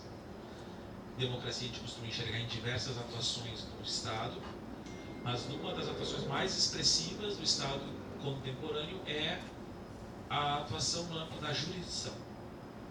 Onde quer que exista uma decisão judicial, lá existe um ato de poder do Estado, e todo o poder emana do povo, que exercerá diretamente ou através dos seus representantes. Logo, onde tem poder jurisdicional, lá tem que haver democracia. O direito fundamental ao contraditório é o nome que a gente dá para o princípio democrático quando ele é aplicado ao âmbito da jurisdição. Esse direito fundamental ao contraditório tem um conteúdo específico, antes que também a gente fique só no nominalismo das coisas. Ele compreende, na verdade, um feixe de direitos. Aquilo que a gente chama de o direito ao contraditório não é um direito, ele é um feixe de direitos. 4 direitos. Primeiro é o direito a falar nos autos, porque não tem democracia sem o direito a falar nos autos. Isso é importante porque muitas vezes no processo de execução a gente vê dificuldades do ponto de vista do direito a falar nos autos. Uma das questões mais delicadas que a gente tem no processo de execução é que o processo de execução, seja a execução em geral, seja a execução fiscal, seja a execução contra a fazenda pública, a execução ela é pautada muitas vezes por um viés liberal, no sentido de que tudo na execução muitas vezes depende do impulso da parte. Ou a parte se mexe, ou a parte mostra interesse, e se ela não mostrar interesse, se a parte não mostrar que ela está perseguindo o seu crédito, ou que ela tem vontade de que seja praticado um ato, o juiz fica quase como um espectador, como se dizia antigamente. Um juiz que ele não é um juiz no papel ativo, mas um juiz espectador. Quando a gente pensa no direito fundamental ao contraditório aplicado à execução, o que a gente vê é exatamente uma mudança nessa equação. Porque, primeira coisa, a gente começa a ver uma preocupação maior em assegurar oportunidades para que as partes possam efetivamente falar nos autos. Existe todo um cuidado do processo de execução com essa ideia de direito a falar nos autos. Veja que o Código de Processo Civil, quando ele fala em penhora de bens, e nisso ele é aplicável subsidiariamente à execução fiscal, né, ele se preocupa muito com a ideia de que se houver penhora de qualquer imóvel e sobre esse imóvel recair qualquer tipo de gravame em favor de um terceiro, é fundamental que esse terceiro seja devidamente comunicado quanto a essa penhora. Se não houver essa comunicação, o Código trata da existência de nulidade dos atos de expropriação. Porque a preocupação do Código ali é clara. Se por algum acaso a execução respingar sobre o colo de um terceiro, sobre bens de um terceiro, é preciso, e pode acontecer, que bens executados estejam nas mãos de terceiro. Pode acontecer, não é errado isso. Vou deixar claro. Não se pode confundir a titularidade de um direito, de um bem, com o âmbito de responsabilidade patrimonial, né? Sabemos que existe uma distinção aqui. Mas se por algum acaso a execução respingar sobre bens que estejam nas mãos de terceiros, é preciso que esses terceiros tenham a oportunidade de falar nos autos. Que lhes seja assegurado o direito a falar nos autos. O primeiro direito, então, é o direito a falar nos autos. O segundo direito, ligado ao contraditório, é o direito a ser ouvido. O artigo 9º do Código de Processo Civil é um case a ser estudado, né, pelos cientistas na posteridade.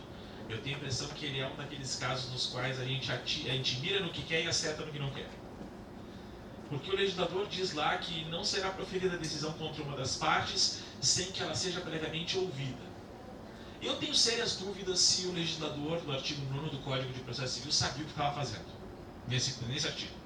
Eu tenho a impressão que ele queria dizer que não se proferirá decisão contra uma das partes sem que a parte tenha a oportunidade de falar. Mas não foi isso que ele escreveu algo muito melhor do que isso. Ele escreveu sem que a parte seja previamente ouvida, ou seja, aquilo que for falado deve ser tomado em conta pelo juiz. Impõe-se que o juiz aqui não só dê a chance da parte falar, mas que aquilo que for dito seja efetivamente tomado em conta pelo juiz na hora de construir a decisão. Direito a falar nos autos, o direito a ser ouvido. Um terceiro direito, que é uma coqueluche, o doutor Marco Aurélio agora há pouco falou nos dispositivos queridinhos do sistema, envolve o direito à colaboração entre partes e juiz. O artigo 6º do Código de Processo Civil.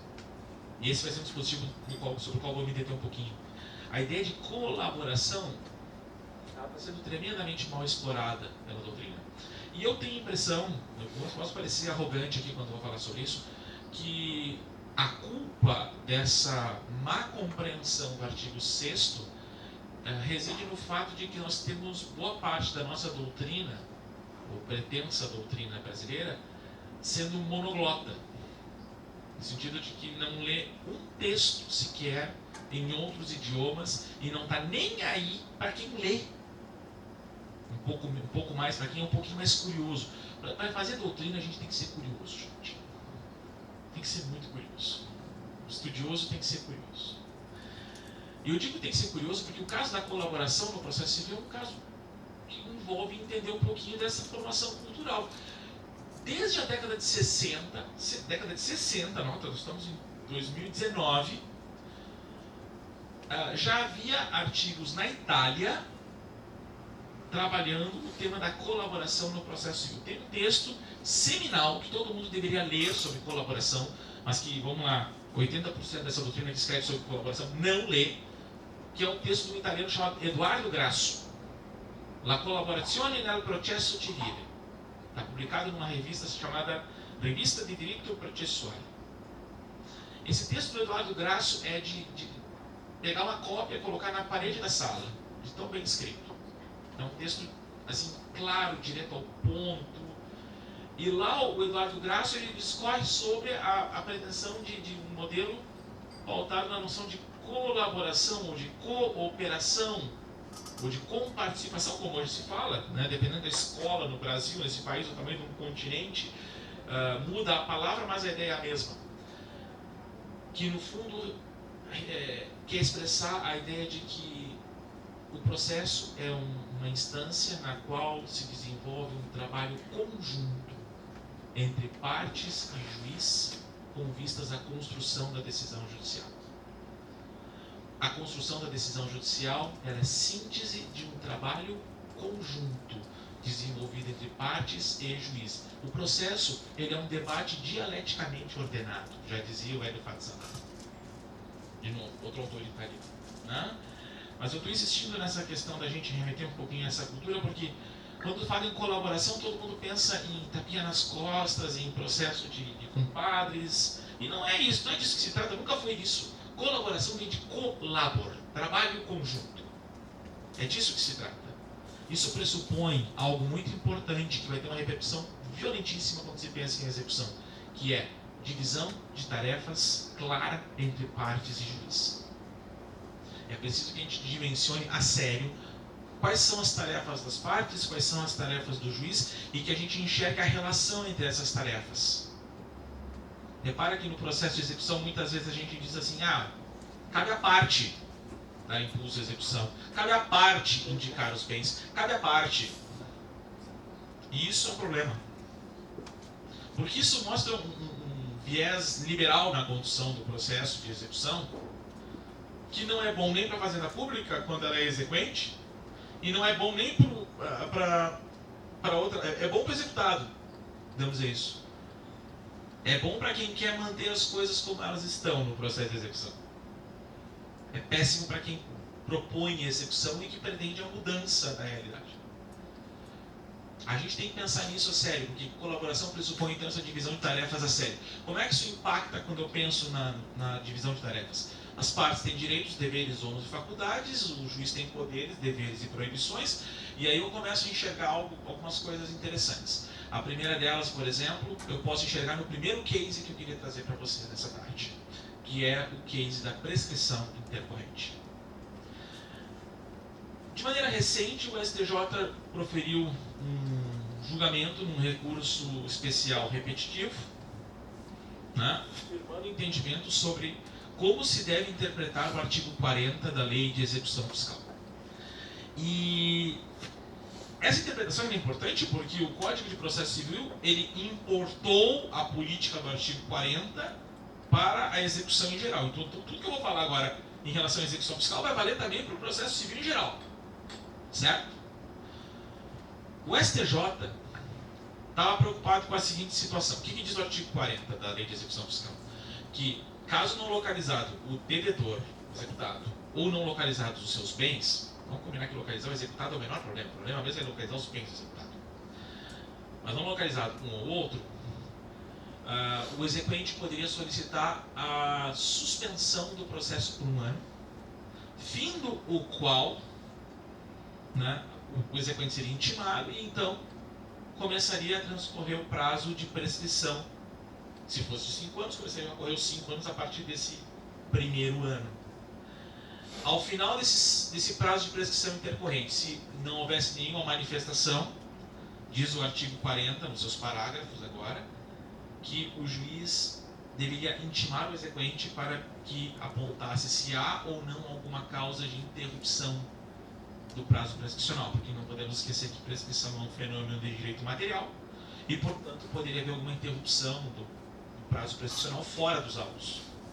A minha experiência prática também de quase 16 anos como procurador da Fazenda Nacional, uma das figuras mais comuns é o camarada ter uma execução que ficou paradinha lá no judiciário, mas teve parcelamentos fora dos autos. E cada parcelamento é uma confissão de dívida. E cada confissão de dívida, obviamente, é uma causa de interrupção da prescrição. Bom, ponto a considerar aqui.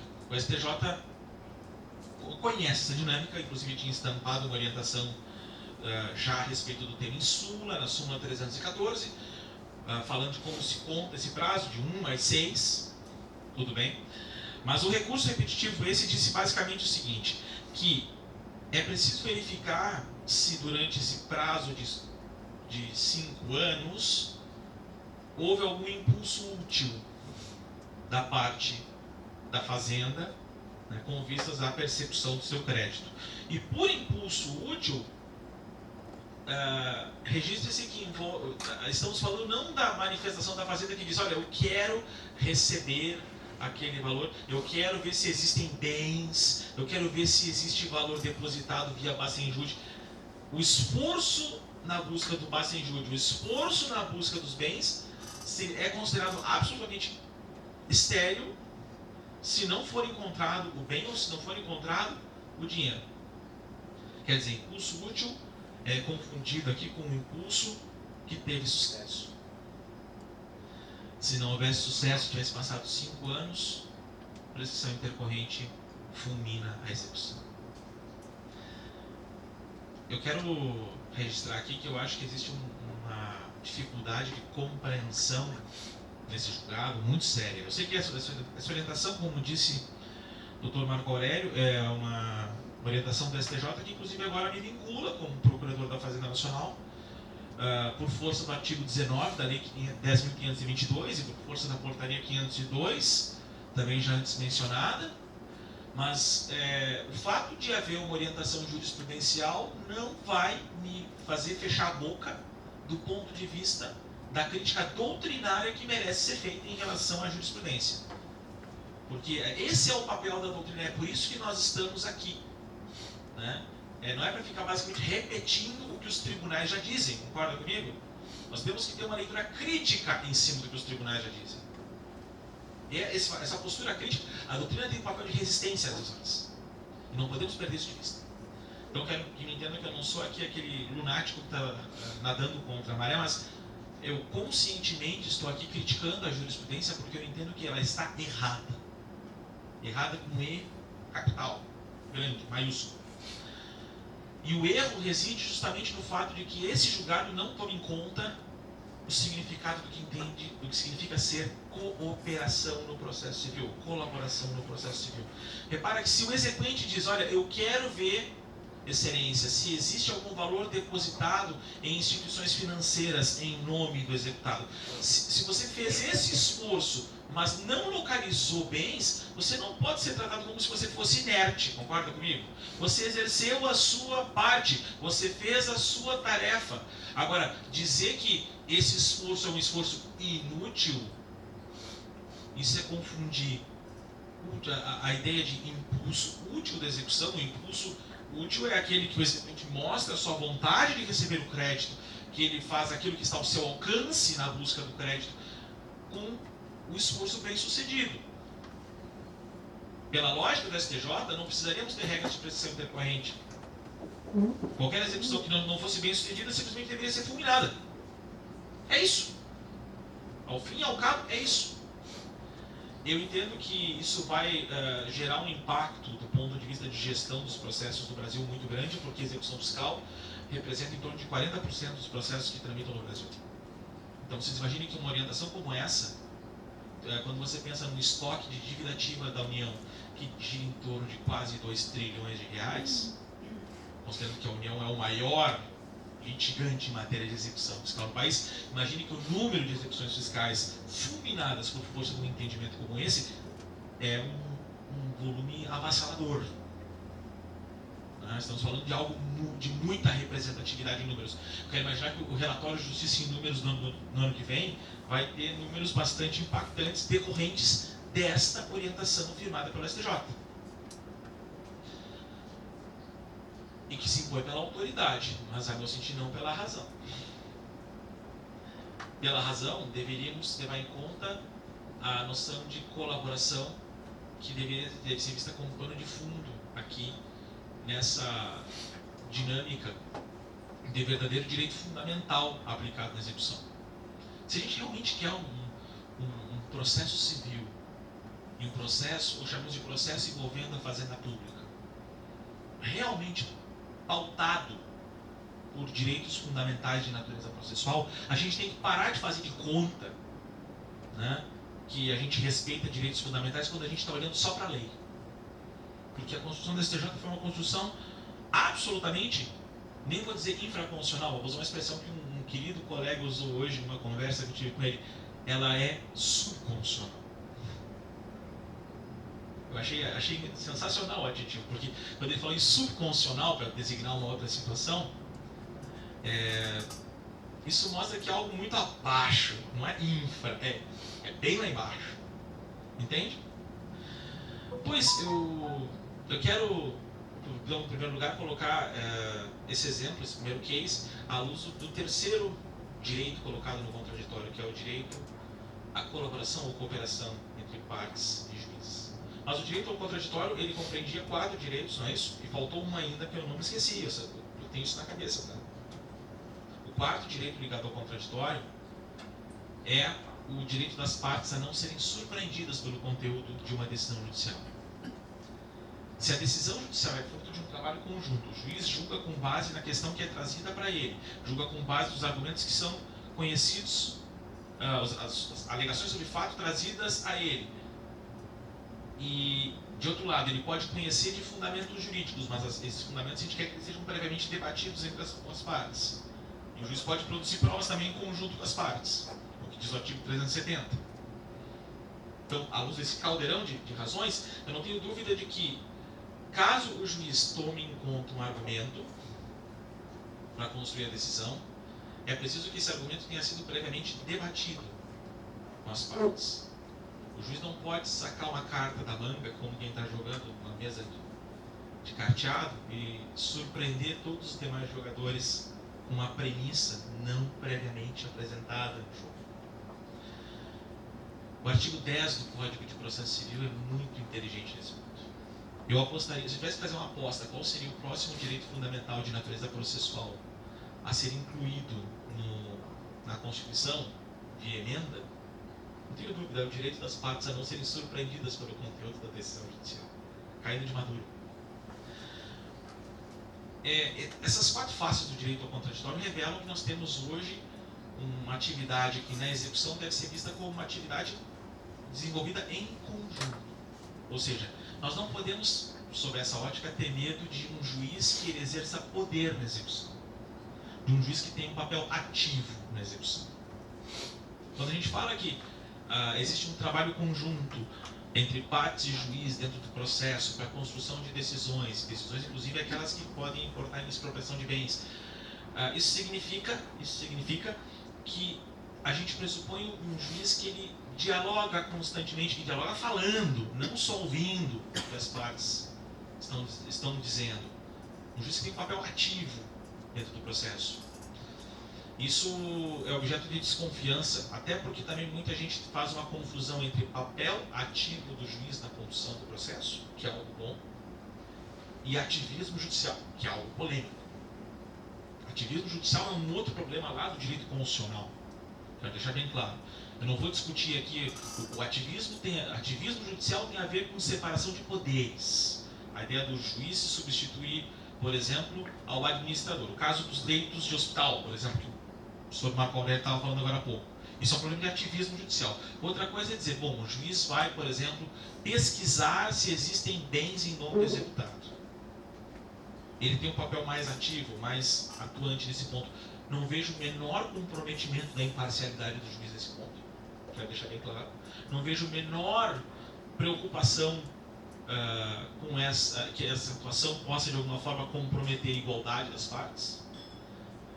E registro isso em um momento muito difícil da República, porque as pessoas certamente vão estar, quando me ouvem agora, vão estar lembrando do episódio de vazamento de áudios aí, né, do Dr. Moro e Dr. Dallagnol. E eu quero dizer que aquilo é um problema do processo penal.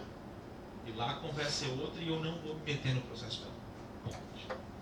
Mas no processo civil, não vejo o menor problema em vislumbrar um papel ativo do juiz. Ao contrário, a melhor doutrina vem defendendo isso há anos, né? O nosso professor, digo nosso porque foi meu orientador no mestrado e no doutorado e orientador do Felipe no mestrado, o professor Carlos Alberto Alvaro de Oliveira, que Deus o tenha, ele já defendia essa ideia de um juiz com um papel ativo há muito tempo.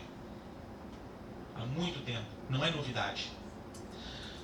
Mas quero registrar que essa questão do papel ativo do juiz talvez nos coloque diante de alguns impasses. E aí vem o meu segundo case.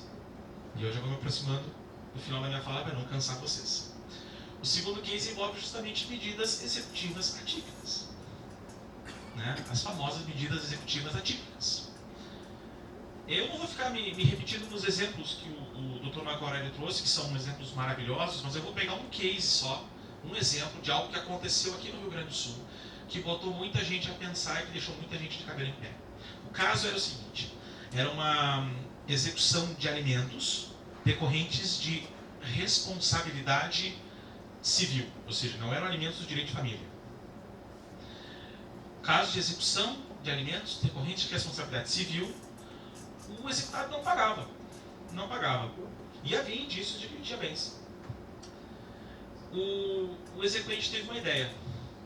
Resolveu solicitar a intimação do executado para que pagasse sob pena de prisão. Prisão civil. Porque, veja só, a prisão civil ela é prevista para o devedor de alimentos, mas sempre quando a gente fala nisso, a gente imagina o devedor de alimentos do direito de família. Bom, o artigo 139, inciso 4, diz que é possível adotar toda e qualquer medida indutiva, mandamental, subrogatória, coercitiva, para assegurar o cumprimento de decisões anteriores. A pergunta é, poderia o juiz lançar mão dessa ferramenta criativa, digamos assim? Porque é uma fórmula não tipificada.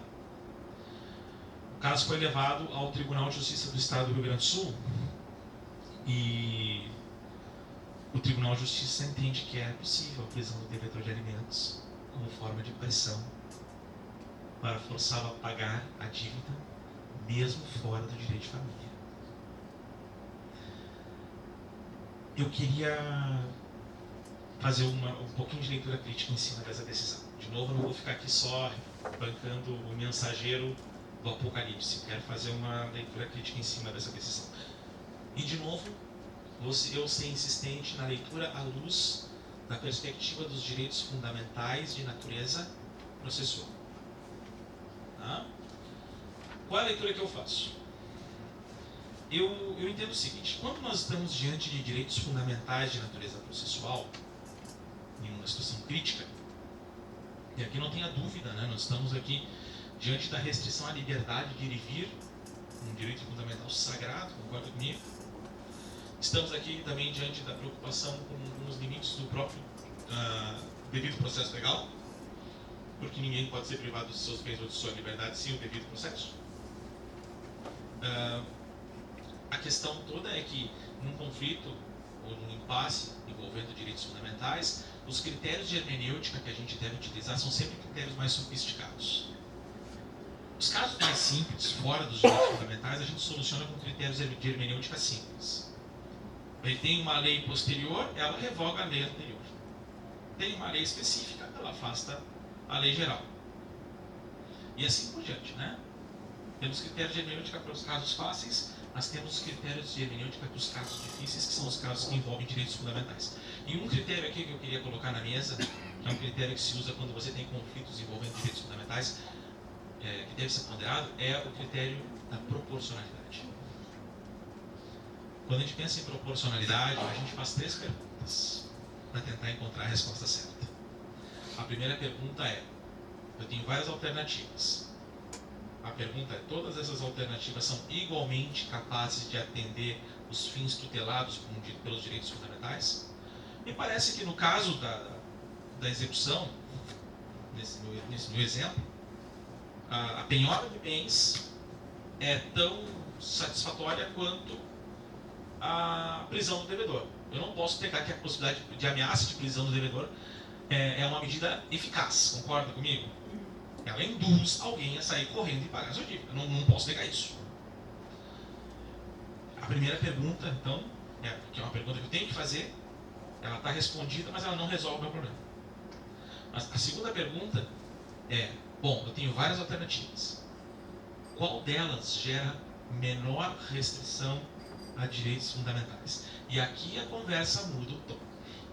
Porque eu não tenho a menor dúvida de que a expropriação de bens, a penhora de bens nessa circunstância, o bloqueio de conta, é uma medida infinitamente menos drástica do que a restrição à liberdade de vir. Se eu tivesse que fazer uma escolha aqui, parece que é claro que a preferência seria pela via da penhora de valores. E isso é interessante porque, de certa forma, confirma algo que não me parece ser automático, como o enunciado do FPPC anuncia, mas confirma uma premissa que lá consta, que é a da subsidiariedade das medidas executivas.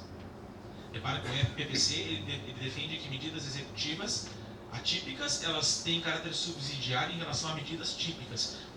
Me parece que a subsidiariedade passa por esse segundo nível da proporcionalidade. Eu não gosto daquela coisa do caso a caso, como o meu querido amigo Marco colocou. Eu prefiro dizer que, no caso, tem que ter um critério. E, à luz do meu critério, que foi o critério da proporcionalidade, me parece que eu chego a uma solução que coincide, mas que em outros casos talvez não coincidisse.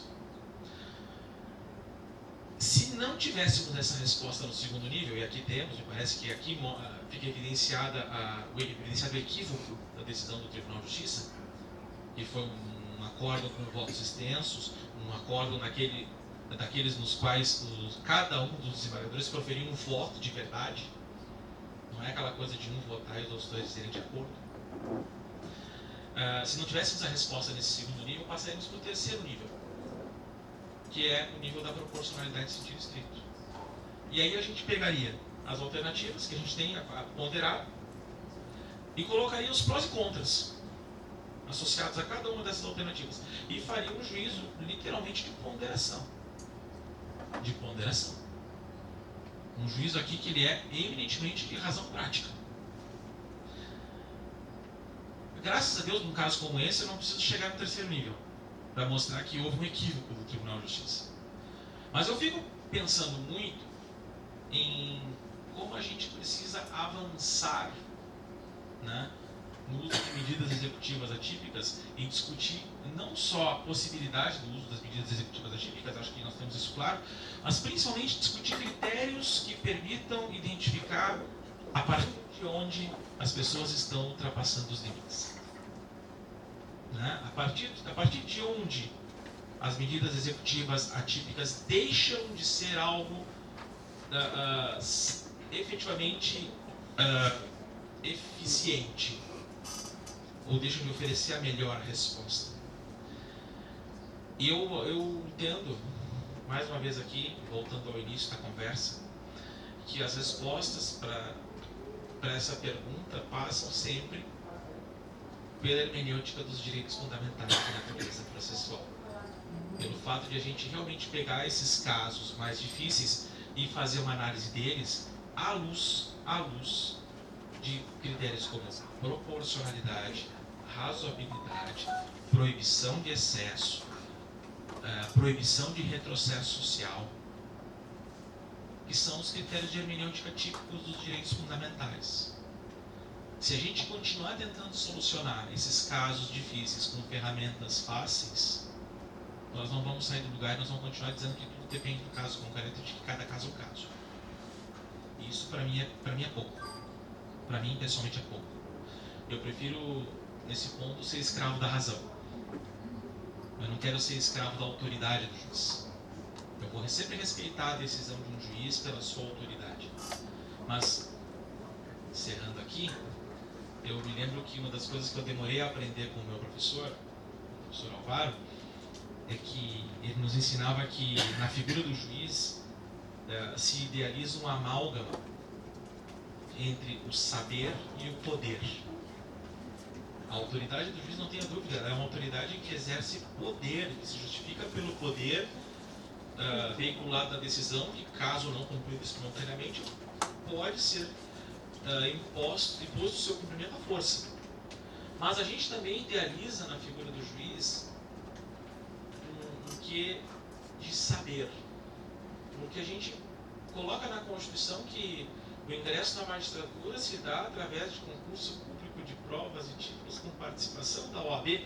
Então a gente imagina que um juiz, quando vai exercer poder, naquela pessoa a gente quer ver também um certo nível de conhecimento, de segurança jurídica, né, acima da média, acima de dúvidas.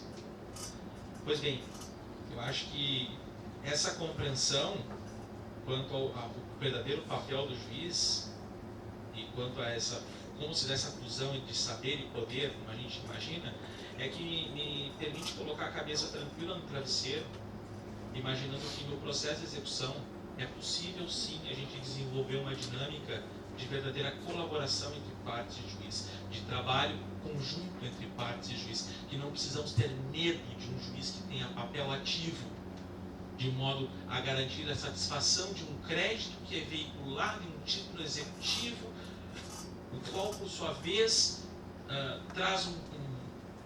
veicula uma obrigação pautada por uma presunção de certeza, liquidez e exigibilidade. Não é pouco o que milita em favor do exequente nessas horas.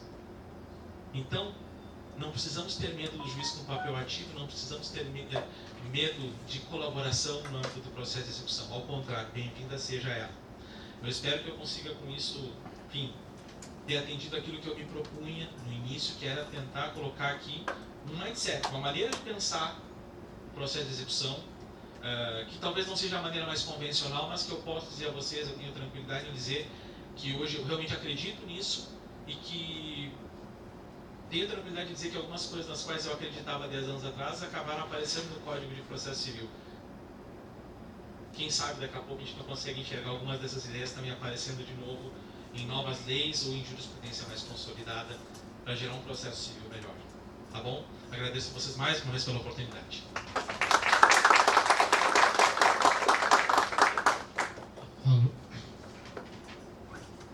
Pessoal, agora chegou o momento das perguntas. Alguém quer fazer algum questionamento?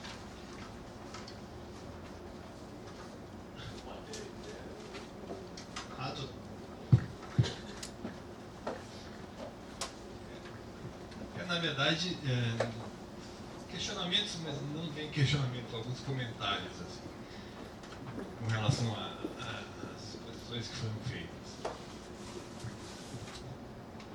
Com relação ao que o Reichel colocou, da efetividade, da eficácia da processo judicial, da efetividade do cumprimento das decisões judiciais, né? Eu faço uma união da minha experiência profissional prévia, de muitos anos trabalhando na divisão de cobrança de grandes devedores do INSS, com a minha formação na área de pesquisa acadêmica de análise econômica do direito. Eu me recordo quando nós trabalhamos cobrando as contribuições previdenciárias que as várias execuções fiscais que nós tínhamos lá ao longo de muitos anos, nenhuma vez eu vi uma execução fiscal que envolvesse a cobrança da parte que era descontada do empregado e não recolhida para a Previdência. Por quê? Porque essas são criminalizadas. A parte patronal, esta é a regra, né? Então a questão aí, colocando a questão dos incentivos ao, digamos assim, ao enforcement da legislação em si, na graduação dos incentivos, tem efetividade. Criminalizar o não cumprimento da legislação pode ser criticado por várias formas, e deve, muitas vezes, mas é dotado de efetividade. Não tem a menor dúvida disso. A evidência empírica é concreta. Com relação ao que o Marx estava falando, também nesta linha de análise econômica do direito, quando se fala em fixação de multa para induzir o cumprimento da determinação judicial, na verdade, também conjugando a minha atividade, a experiência profissional com a análise econômica do direito, o que tu verifica, na verdade, muitas vezes é que tu está especificando o não cumprimento da decisão judicial. A parte conscientemente, isso não é incomum em processos que envolvem empresas de grande porte, não é incomum ela conscientemente deixar de cumprir sabendo que vai pagar uma multa diária de valor pouco expressivo para ela. Então são duas ponderações contextualizadas, digamos assim, não chegam a ser bem perguntas.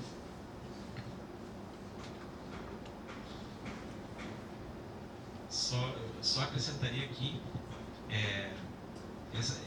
o caso é esse, é o caso do problema do enforcement, né, do direito. Né? Não falo só da legislação, mas do enforcement do direito em geral. Fazer valer o direito. Né? A criminalização parece que é um caso drástico. Eu não chegaria a tanto. Eu tenho muito dedo com a figura da criminalização de condutas como forma de induzir alguma prática, algum agir. Eu tenho minhas restrições quanto a isso, mas certamente eu consigo imaginar outras medidas menos drásticas que são efetivas, né? No fundo é aquela velha discussão da distinção entre o remédio e o veneno, né? O que diferencia o remédio do veneno é tão somente a dose, né? Também fazendo um comentário aqui, aproveitando para parabenizar a exposição do Dr. Luiz Alberto, que foi fantástica como sempre. Mas tecendo um comentário, Eugênio, sobre a questão econômica aí, a análise que algumas empresas fazem. Essa análise muitas vezes ela é feita até mesmo no que diz respeito a deixar de assegurar deixar de cumprir determinadas obrigações contratualmente estabelecidas, com o cálculo da eventual litigiosidade, enfim, do chegar ao Poder Judiciário, né? Então, na verdade, as grandes empresas aí que você pega de telefonia, de companhias aéreas, planos de saúde, já fazem, né, você que é estudioso disso sabe melhor do que eu, o estudo lá atrás, né, de descumprir determinadas questões que são contratualmente asseguradas, porque sabem que de 100 pessoas, 3, 4 vão ao judiciário. E aí no judiciário, o descumprimento de determinadas obrigações que impactam na fixação de multa, muitas vezes são absolutamente ignoradas, porque acaba sendo vantajoso, como você falou, precificando, né? Você está quantificando o descumprimento da obrigação, e acaba sendo vantajoso se descumprir determinadas obrigações, quando você tem uma multa que não vai impactar naquela empresa. Por isso que eu coloquei aqui que muitas vezes, nesse caso especificamente de pessoas jurídicas que são muitas vezes litigantes contumazes, o estabelecimento de medidas atípicas num caráter subsidiário a essa medida típica da fixação da multa acaba sendo mais eficaz, porque você consegue gerar um instrumento de coerção muito mais efetivo do que a multa que ali para ela está sendo, de certa forma, irrelevante ou insignificante, né? Então, até mesmo por isso as medidas atípicas, né, podem ser úteis para combater esse tipo de situação. Bom, agora vamos fazer o sorteio do livro do professor Marco Aurélio Ventura Peixoto. O livro já está na biblioteca aqui, ó. 16.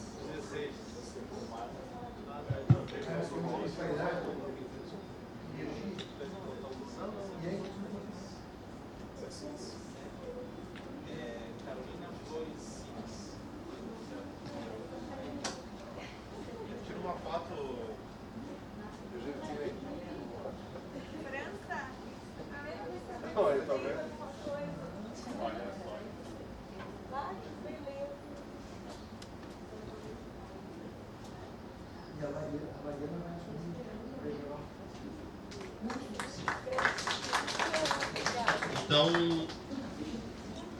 Então eu quero agradecer a presença dos professores, do Marco e do professor Reicho, na tarde de hoje, e convidá-los a vir aqui mais vezes, o Marco e o Reicho, para outras oportunidades a gente debater aqui o nosso processo civil. Então está encerradas as nossas atividades.